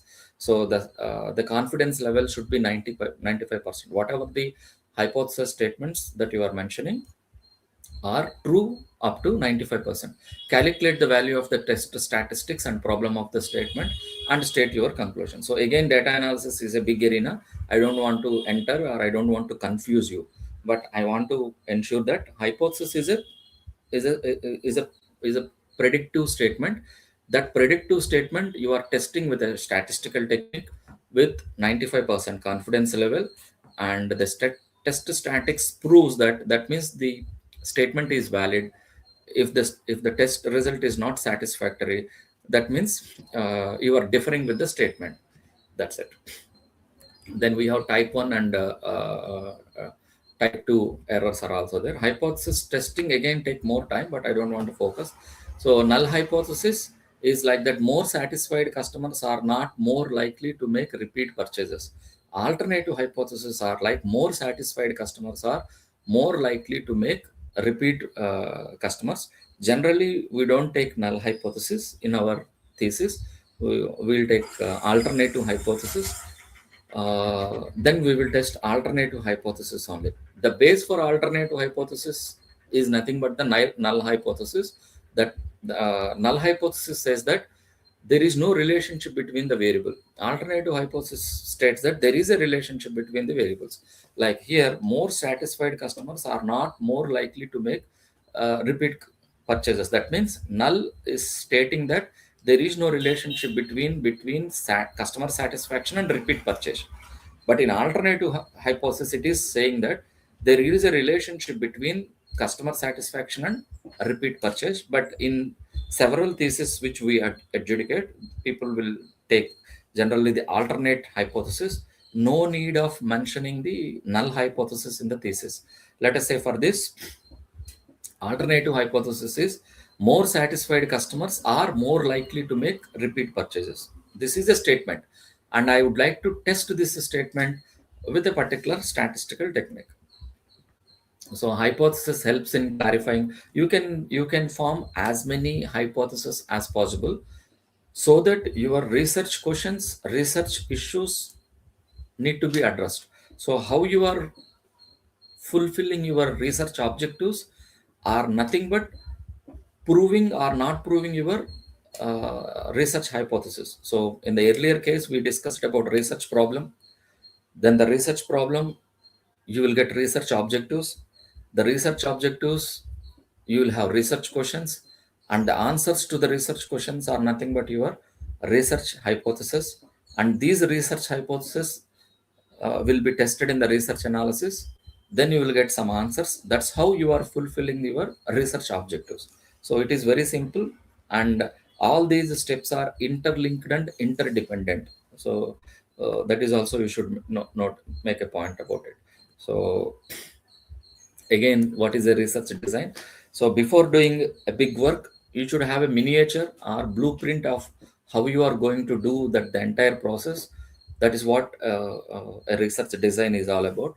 It's a framework or blueprint for conducting the marketing research project.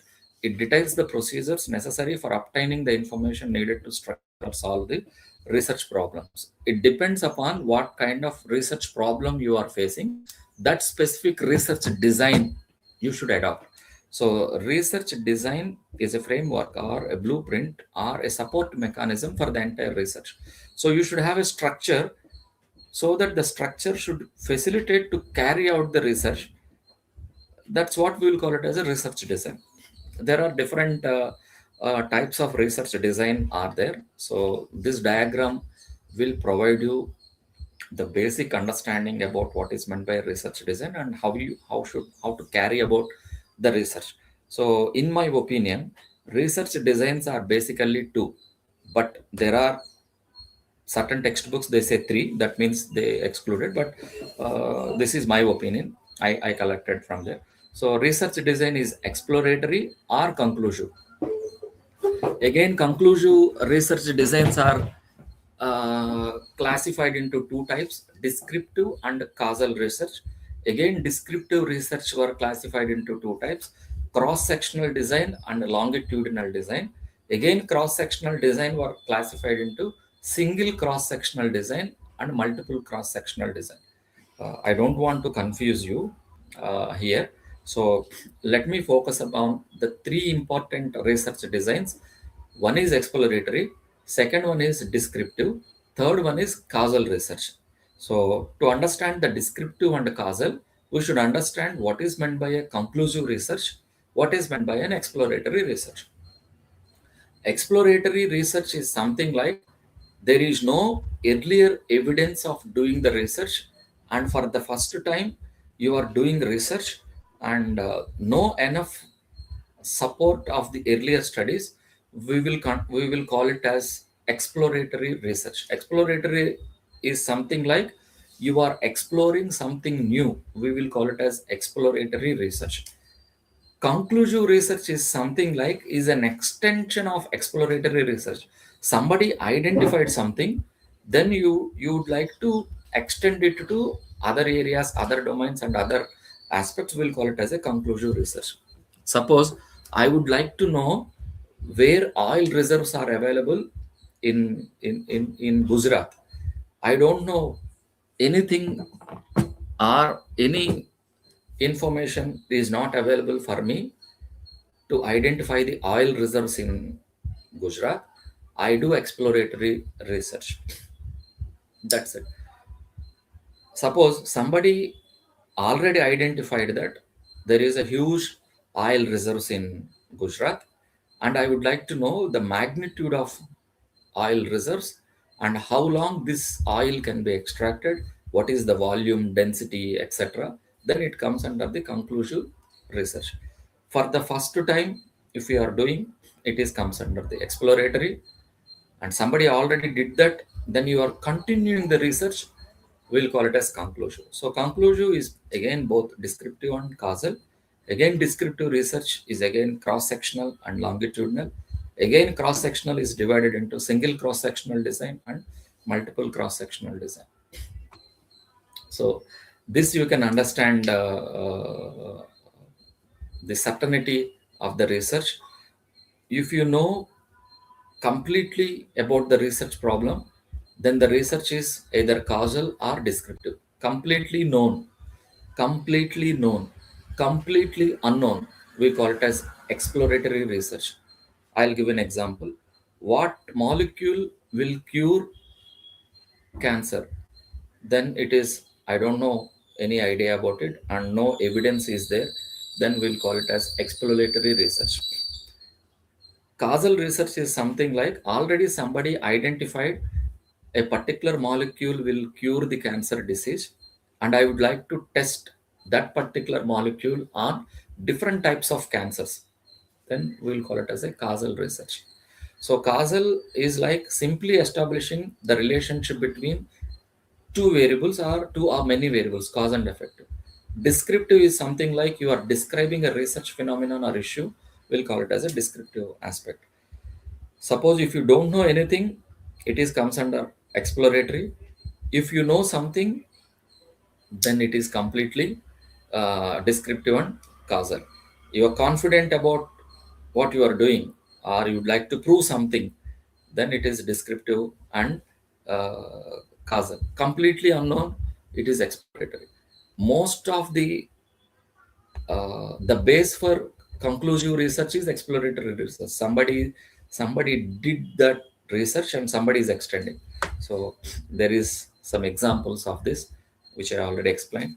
Initial research conducted to clarify and define the nature of the problem does not provide conclusive evidence. Subsequent research expected, then we will call it as exploratory research. Nobody else did in that particular research design. You are the first one who is doing in that particular domain.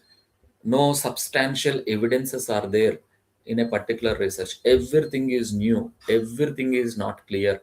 Then we will call it as exploratory research. I would like to find oil reserves in Gujarat. I don't know where oil is available in Gujarat. I will test the entire Gujarat fields. I'll drill here, I'll drill there, I'll go there, I'll go here.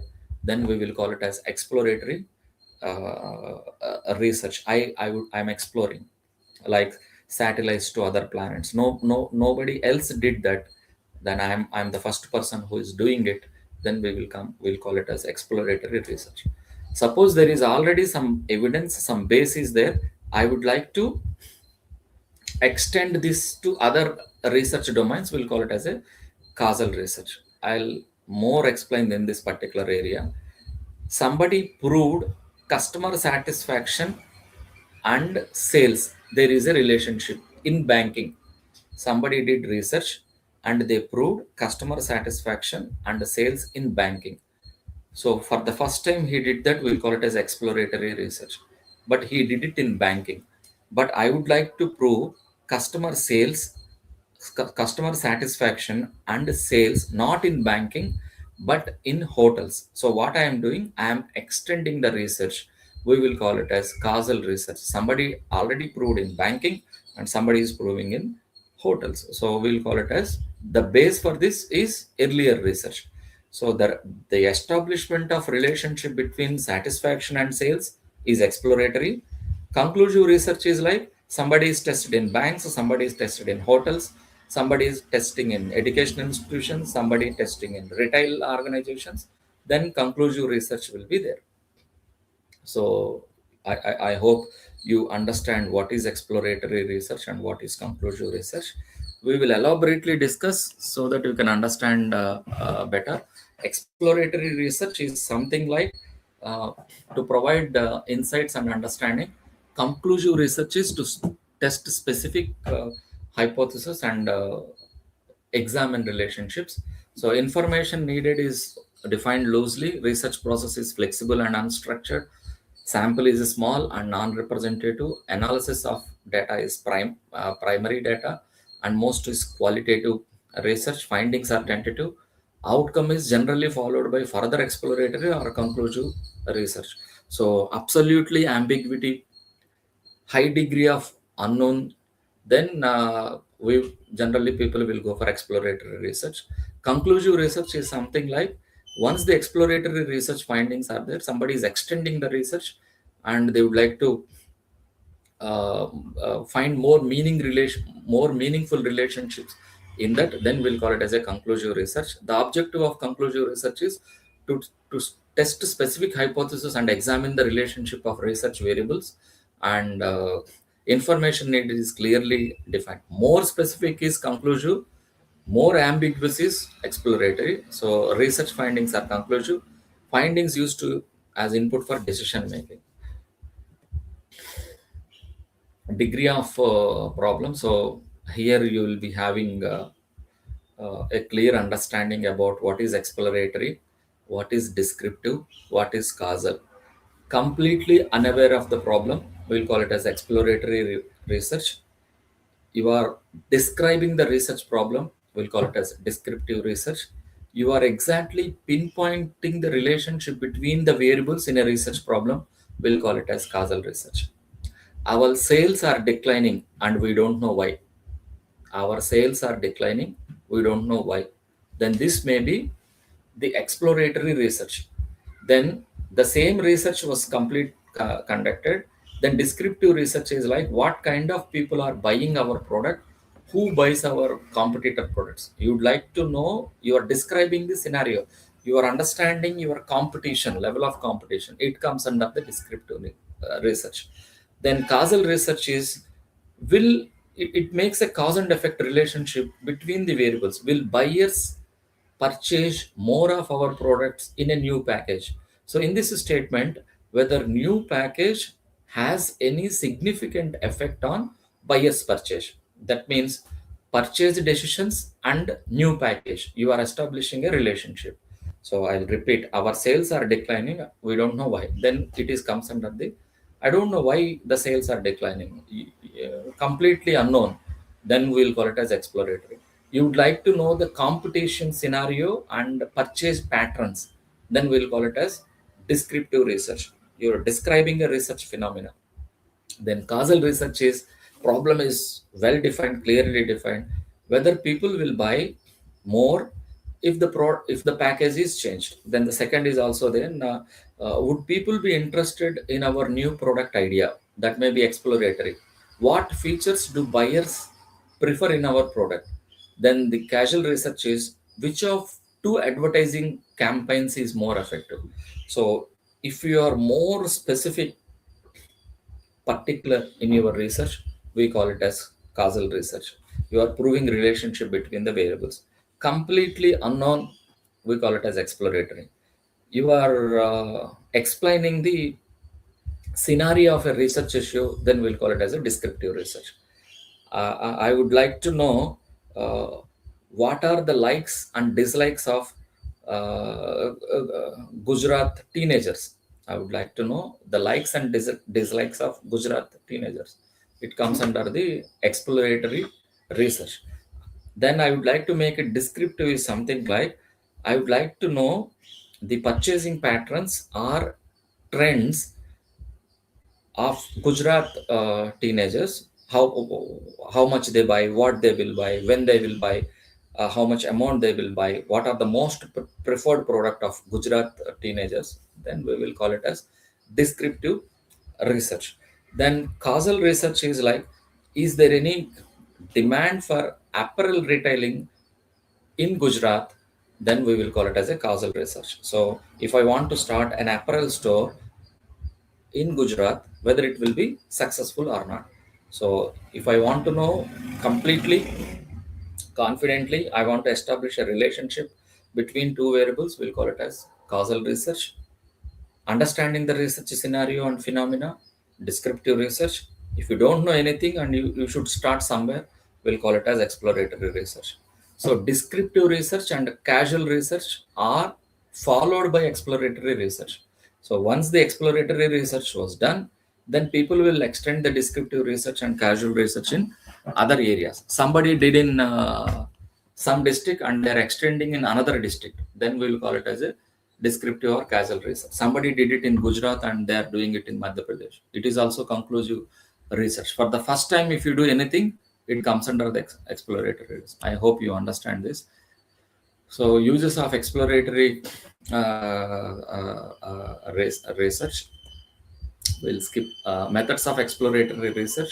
We have survey of experts, pilot surveys, secondary data analyzed in a qualitative manner, literature reviews, qualitative research, analysis of selected cases, group individual interviews, and in-depth individual in-depth interviews. So these are the methods generally they will adopt for exploratory research.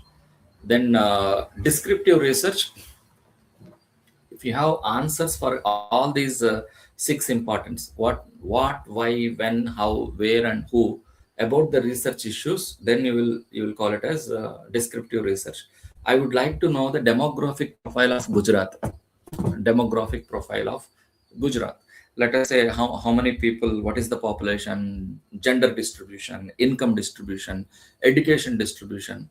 I would like to understand the socio-economic status of Gujarat. Then it comes under the descriptive research. What is the socio-economic status? Why people buy? When people buy? How they buy? Where they live? And who actually influences them to buy? All these things comes under the descriptive research. It explains about to describes the characteristics of relevant groups such as customer, sales people, organization, or market areas, to estimate the percentage of units in a specified population exhibiting certain behavior, to determine the perceptions of product characteristics, to determine the degree of which marketing variables are associated, to make specific predictions. So don't worry, this is more yielded towards marketing and management. Descriptive research is nothing but describing a research phenomena. Your understanding, let us say you want to describe an elephant, then elephant may be having 4 legs, one tongue, two big ears, etc., one tail, and it is weighing some 500 kgs, etc. Then I will understand what an elephant is all about. So I asked you to describe an elephant, then it comes under the descriptive research. I would like to say, I want to particularly know to behave an elephant in an appropriate manner then what actually makes an elephant to behave in an appropriate manner, we'll call it as cause and research. If you give something to this elephant, it will act in an appropriate manner. Then it comes under the cause and causal research, cause and effect. Like sales and advertising, these two have some relationship. Employee performance and employee satisfaction, these two have some relationship. So if you are very much focused, then we will call it as causal research. If you are describing about the an issue or research phenomena, we'll call it as descriptive.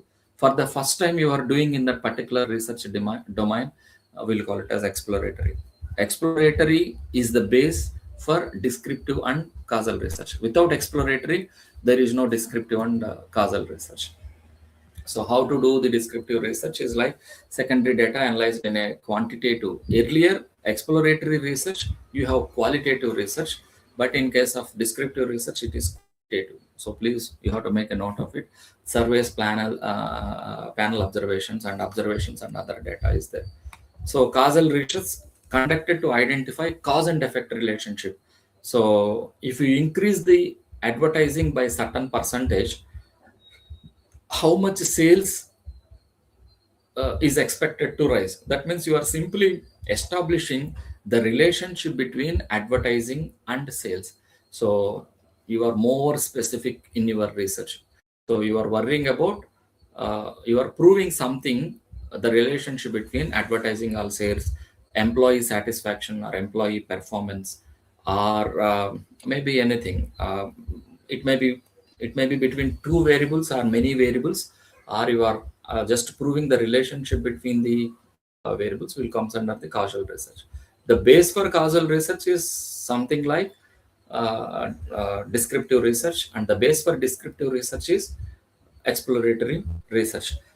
Let us say price of the product is influenced by many variables. One variable is demand, another variable is income level, another variable is technology, etc., etc. You would like to know the relationship between demand and price. You would like to know the relationship between income and price. You would like to know the relationship between technology and price. They all comes under the causal research. Most of our research designs are causal research only. Somebody already did many things, but ultimately at the end of our thesis we'll be finding, we are proving what kind of relationship between certain variables. We'll call it as a causal research. More specific, we do experiments for causal research. Understand what variables are the cause variables and what variables are effect variables. So cause variables we call it as independent variables. Effect variables we'll call it as dependent variables. So in this case, so sales is dependent on advertising. So sales is the dependent variable, advertising is the independent variable. So the proportionate change in advertising will cause some proportionate change in sales. Then sales is the dependent variable, advertising is the independent variable. Then in case of demand and price, price is the independent variable, demand is dependent on price. The variations in price will cause some variations in demand. That means price is independent, demand is dependent. So how many dependent variables you have, how many independent variables you have. If you draw a relationship between these dependent and independent variables, that is nothing but your research model. So what are your research interest, what is your research hypothesis, what are your variables, and what is the relationship between these two, are what is the relationship between these variables. If you depict in a model, we'll call it as a research model. By looking at the model, we simply understand what are the variables of the study, what are the uh, hypothesis that you are going to prove in this research model. You can develop this. Okay, at this junction, I would like to show, which I skipped in the beginning, a simple research model can be shown. Okay, this is a sample research model. So you should frame your research model here. So the variables of the study are clearly known here: service quality, customer satisfaction, and customer purchase behavior. or more in a retail sector or something like this. This is related to retail sector. How service quality is measured in a retail setting. So service quality is measured with physical aspects, reliability, personal interaction, convenience, courtesy, and policy. Okay, so I am measuring service quality with 6 sub variables called physical aspects, reliability, personal interaction, convenience, courtesy, and policy. These 6 sub variables will contribute for the variable called service quality. What is service quality? If you ask, I am measuring service quality with 6 sub variables. Then service quality will affect customer satisfaction. Then I am measuring some other relationship. So service quality positively influences the customer satisfaction. I am framing hypothesis. Physical aspects and service quality has a positive relationship. Reliability and service quality has a positive relationship. So you will get as many hypotheses as possible. Service quality has influence on customer purchase behavior. One more hypothesis. Customer satisfaction influences customer purchase behavior. So this is a particular research model. So by looking at this particular model, you may be knowing what you are measuring and how you are measuring. So the variables are 9. So 6 variables are contributing for the generation of one variable called service quality. And service quality has some relationship on customer satisfaction as well as customer purchase behavior. And customer satisfaction also influences the customer purchase behavior. Then if you ask how you are measuring the physical aspects, so this is, so I am asking question 1 to question 26, if you are able to see, which are used to measure service quality. So this is the variable service quality, and I am measuring the service quality with the 26th question. If you ask questions used for customer purchase behavior, question 1 to question 7, it is a scale which is used to measure customer purchase behavior. And how customer satisfaction is measured, I'm asking question 1 to question 13 for customer satisfaction. There may be an error. That error sense means there may be some more questions to be included or some more questions to be removed. But if the scale is valid, then there is already some developed scales are there. You can simply use those scales. So this is the model. Service quality is measured by asking 26 questions. Customer satisfaction is measured by asking 13 questions. Customer purchase behavior is measured by asking 7 questions. So this is the model, and this is the questions which are asked, so that you will have some confidence about how it is done. If you do the pilot study, some issues are there, then you can able to modify the questions, change the questions. That is also there. I hope you are understanding this case. These are all interlinked and interdependent. So the more uses of so you prepare a model and you find relationship between the variables, then you form the hypothesis, you collect the data, you do the analysis, and the analysis will help you to accept the hypothesis or reject the hypothesis. Then you can draw your analysis. So causal relationships are impossible to prove. Evidence of causality, appropriate causal order of events. They may be having more independent variables, more dependent variables, and you try to prove the relationship and draw a model so that you can have some idea. So this will provide some kind of easy comparisons between exploratory, descriptive, and causal. So discovery of ideas and insights are exploratory. Describe population and characteristics of functions are descriptive. Determine cause and effect relationships are causal. I hope the objective is very much clear. For the first time you are doing contributing to the body of theory of knowledge, exploratory. You are describing a scenario, descriptive. You are clearly establishing relationship between cause and effect. We'll call it as causal. So everybody knows, suppose for the growth of plant, there are certain ingredients should be there, certain amount of sunlight, a certain amount of fertilizer, certain amount of sand, certain amount of water is required. So for the first time I am conducting the study how a plant will grow. Then exploratory. Descriptive means I describe for the growth of the plant, sand, water, pesticide, fertilizer, and sunlight are required. Then you are establishing a relationship between how much sunlight is required for a growth of the plant, how much water is required so that the plant will grow effectively. Then you are establishing cause and effect, water and the growth of the plant, amount of fertilizer and the growth of the plant. Then it is called causal research. I think hope you understand. Exploratory, descriptive, and causal. Characteristics flexible but safe, marked by prior formulation and specific manipulation of one or more. You can change the permutations and combinations, then you will get more meaningful insights. Most of our researches are either descriptive or causal research. Rarely we will do exploratory research, but exploratory research gives birth to descriptive and causal research. So methods of exploratory research is expert surveys, pilot surveys, qualitative research analysis, we'll call it as exploratory research. And methods of descriptive research is quantitative analysis, surveys, panels, and observations on the other data.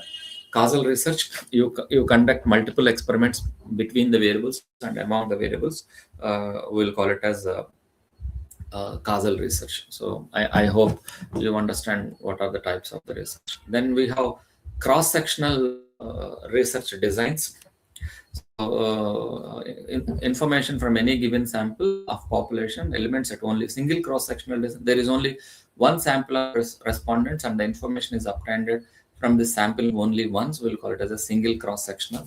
Multiple cross-sectional, there are two or more of respondents, and information from each sample is obtained only once. Often information from different samples is obtained at different times. Cohort analysis means consists of a series of surveys conducted at appropriate time intervals, where a cohort serves as a basic unit of analysis. A cohort is a group of respondents who experience the same event within the same time of interval. Let us say cohort analysis means who are born in the year 2000 to 2005 is one cohort. Another cohort is 2006 to 2010, 2010 to 2015, 2015 to 2020. There are some 4 cohorts are there for every 5 years of gap, and their preference studies can be asked at different time analysis. We'll call it as a cohort analysis. Single cross-section analysis means there is only one sample of respondent and information is only obtained from this sample only once. Let us say you are conducting some you are knowing how tribals are improved their culture.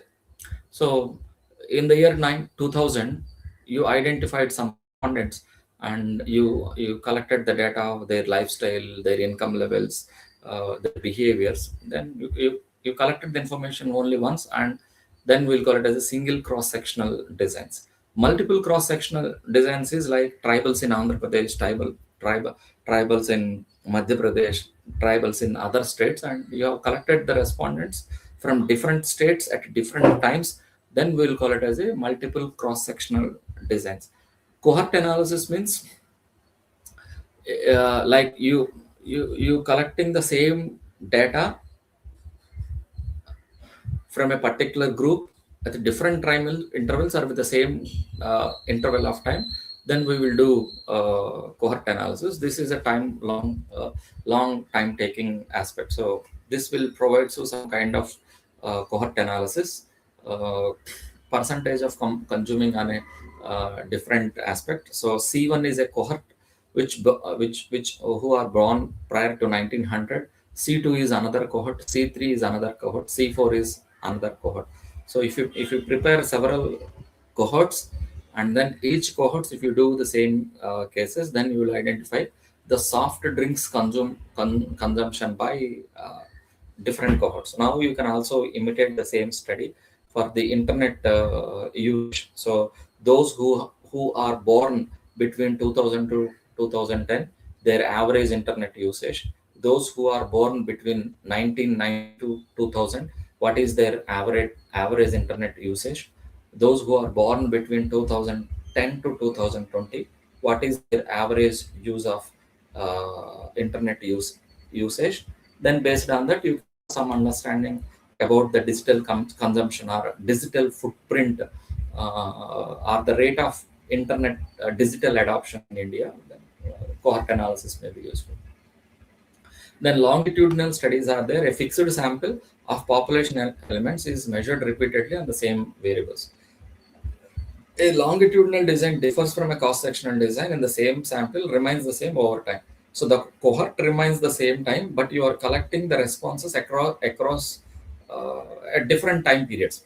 Let us say, suppose an individual at the age of 15 to 20, um, he may be enthusiastic towards excitement, thrill-oriented products. Suppose if you are aged between 15 to 20, so you may be buying certain products and services which will give you thrill and excitement. Suppose if you are aged between 20 to 25, uh, your preferences may change. The same individual, if you are between the age of 25 to 30 and got married and blessed with a child, then you may be thinking of insurance. Then if you are aged between 30 to 35, then you may be thinking of investment. If you are aged between 35 to 40, then your priorities will change. If you are aged between 50 to 55, then you may be thinking of some health related aspects. So how an individual preferences will change across different time periods, then we will call it as a longitudinal designs. So the sample remains the same. The sample remains the same, but the data will be collected across different time period. Let us say the Indian lifestyle have been changed. How? Then we will say we'll take a sample from a particular region. Then we will see what kind of products and services they are having. In 1990, in a particular village, how many people are having two wheeler, how many people are having cycle, how many people are having television. The same village will be taken in 2000, how many, whether there is any upgradation in the products and services. So how many people are having LED screens, how many people are having ACs and all those things. So between 10 years gap, the village is, the average income and consumption has been increased, or in what extent. Suppose the village remains the same, the respondent remains the same, then you are conducting to understand their lifestyle has been changed or not, then we will consider it as a longitudinal sample. The sample remains the same, but you collect the responses over a period of time. So this is the longitudinal design and cross-sectional design. Same sample surveyed at T1. T1 is my time period, is a cross-sectional design. Longitudinal design means same sample surveyed at time period 1 and time period 2. The time may be 1 year, the time may be 2 years. It depends upon the research objectives. If the research objectives states longitudinal and cross-sectional studies are important, you have to do it. If the research objectives demands causal research, then you have to go for causal research. And most of the studies are either descriptive or causal. Very few are cross-sectional and longitudinal studies. But accounting and economics research, some cases of longitudinal cross-sectional studies were noticed. I think I'll stop it here, because again we can go for sampling, but this is not the right time. Maybe sampling may take more time.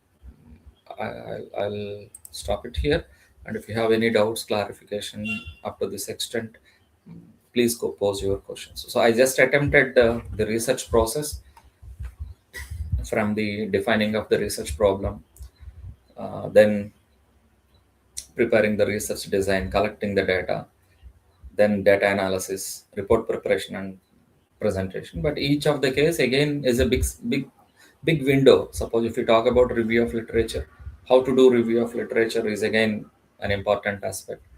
And the research design, as I told, then we have to do some practical aspects, how to formulate hypothesis, etc.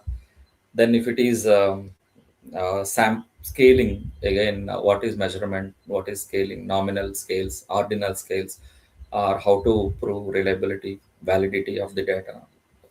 it is like that, but maybe this time you'll have some understanding about the entire research process, but some understanding about the research design. I hope I fulfilled, but I may be excused because I'm not good at speaking, giving lectures in Hindi.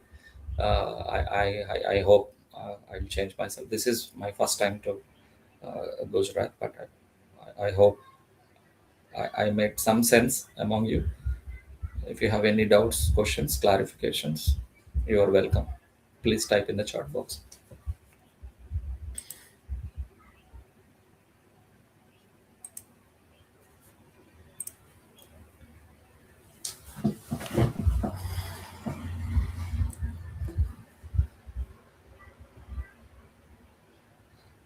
So, research itself is a continuous process. So, and it is your journey, but the entire this kind of sessions will provide you some kind of support, but you have to walk. Suppose if you have a torchlight, and if you are walking, the torchlight only provides light up to 10 feet, but if you walk for 10 feet, then again the light will spread up to another 10 feet. So with the same single torchlight you can walk any distance, but if you focus the torchlight for 1 kilometer, you don't see anything. You see that you're a little upset, but you have to walk the 10 feet, then again another 10 feet, it is visible. So if you keep walking, keep moving, keep understanding, then you will really enjoy the research process. You have to immerse with the research system. That's only the way, and no shortcuts.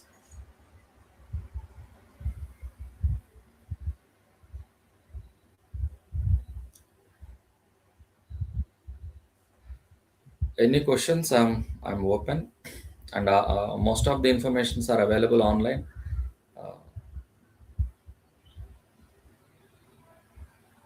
Yeah, somebody has questioned CMI, Center for Monitoring Indian Economy. Almost all the central universities, IIMs and IITs have the database linkages, and the simplest method is like you go there, present some, you visit some IIM or IIT in the form of a training program or maybe a conference, or as a participant, get the ID, access the ID from their library, and you have to get the data.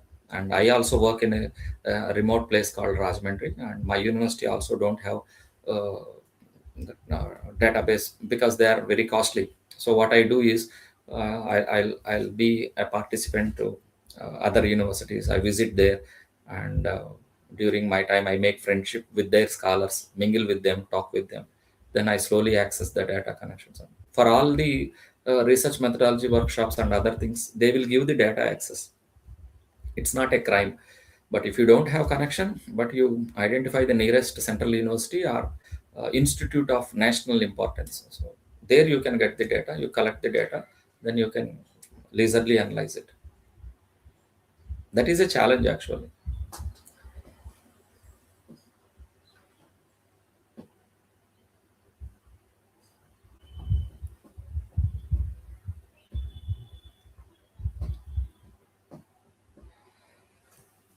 Thank you for your patience listening. I hope I made some understanding. If time permits, I'll also focus on review of literature, or maybe scaling techniques, data analysis part, or other things more specifically, more precisely in that particular area. How to do review of literature, or how to develop a questionnaire, something like that. So in a specific area also we can. I have seen the topics and all. If you listen, if you participate, if you involve, that you will have some understanding. So some understanding is better than no understanding. That's good. Thank you all.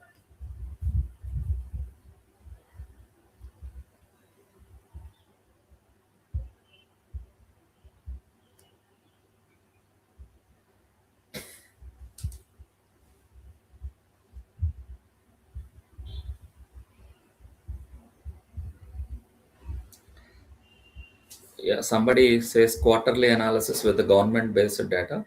So these are all data collection challenges are there. So you should have some linkages with the government officials. So there is no other way out to collect the data. You should visualize what kind of data challenges you will get before choosing that particular topic. Accordingly, you have to plan. You should have some contacts with the government, or you can apply RTI also. If it is a government organization, you can also apply RTI so that you will get the data. Now people are, some organizations are reluctant to share their data, so through Right to Information Act you can collect the data. That is also one way.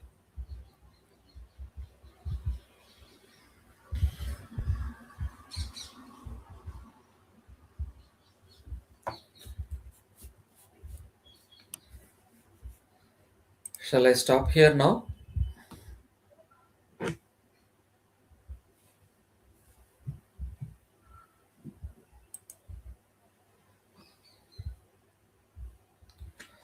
Okay, once again, I thank all the participants for your presence and participation. I also thank uh, my special thanks to Bhavinash ji for providing this opportunity, and the madam who is continuously monitoring the entire session. And this is a never-ending process.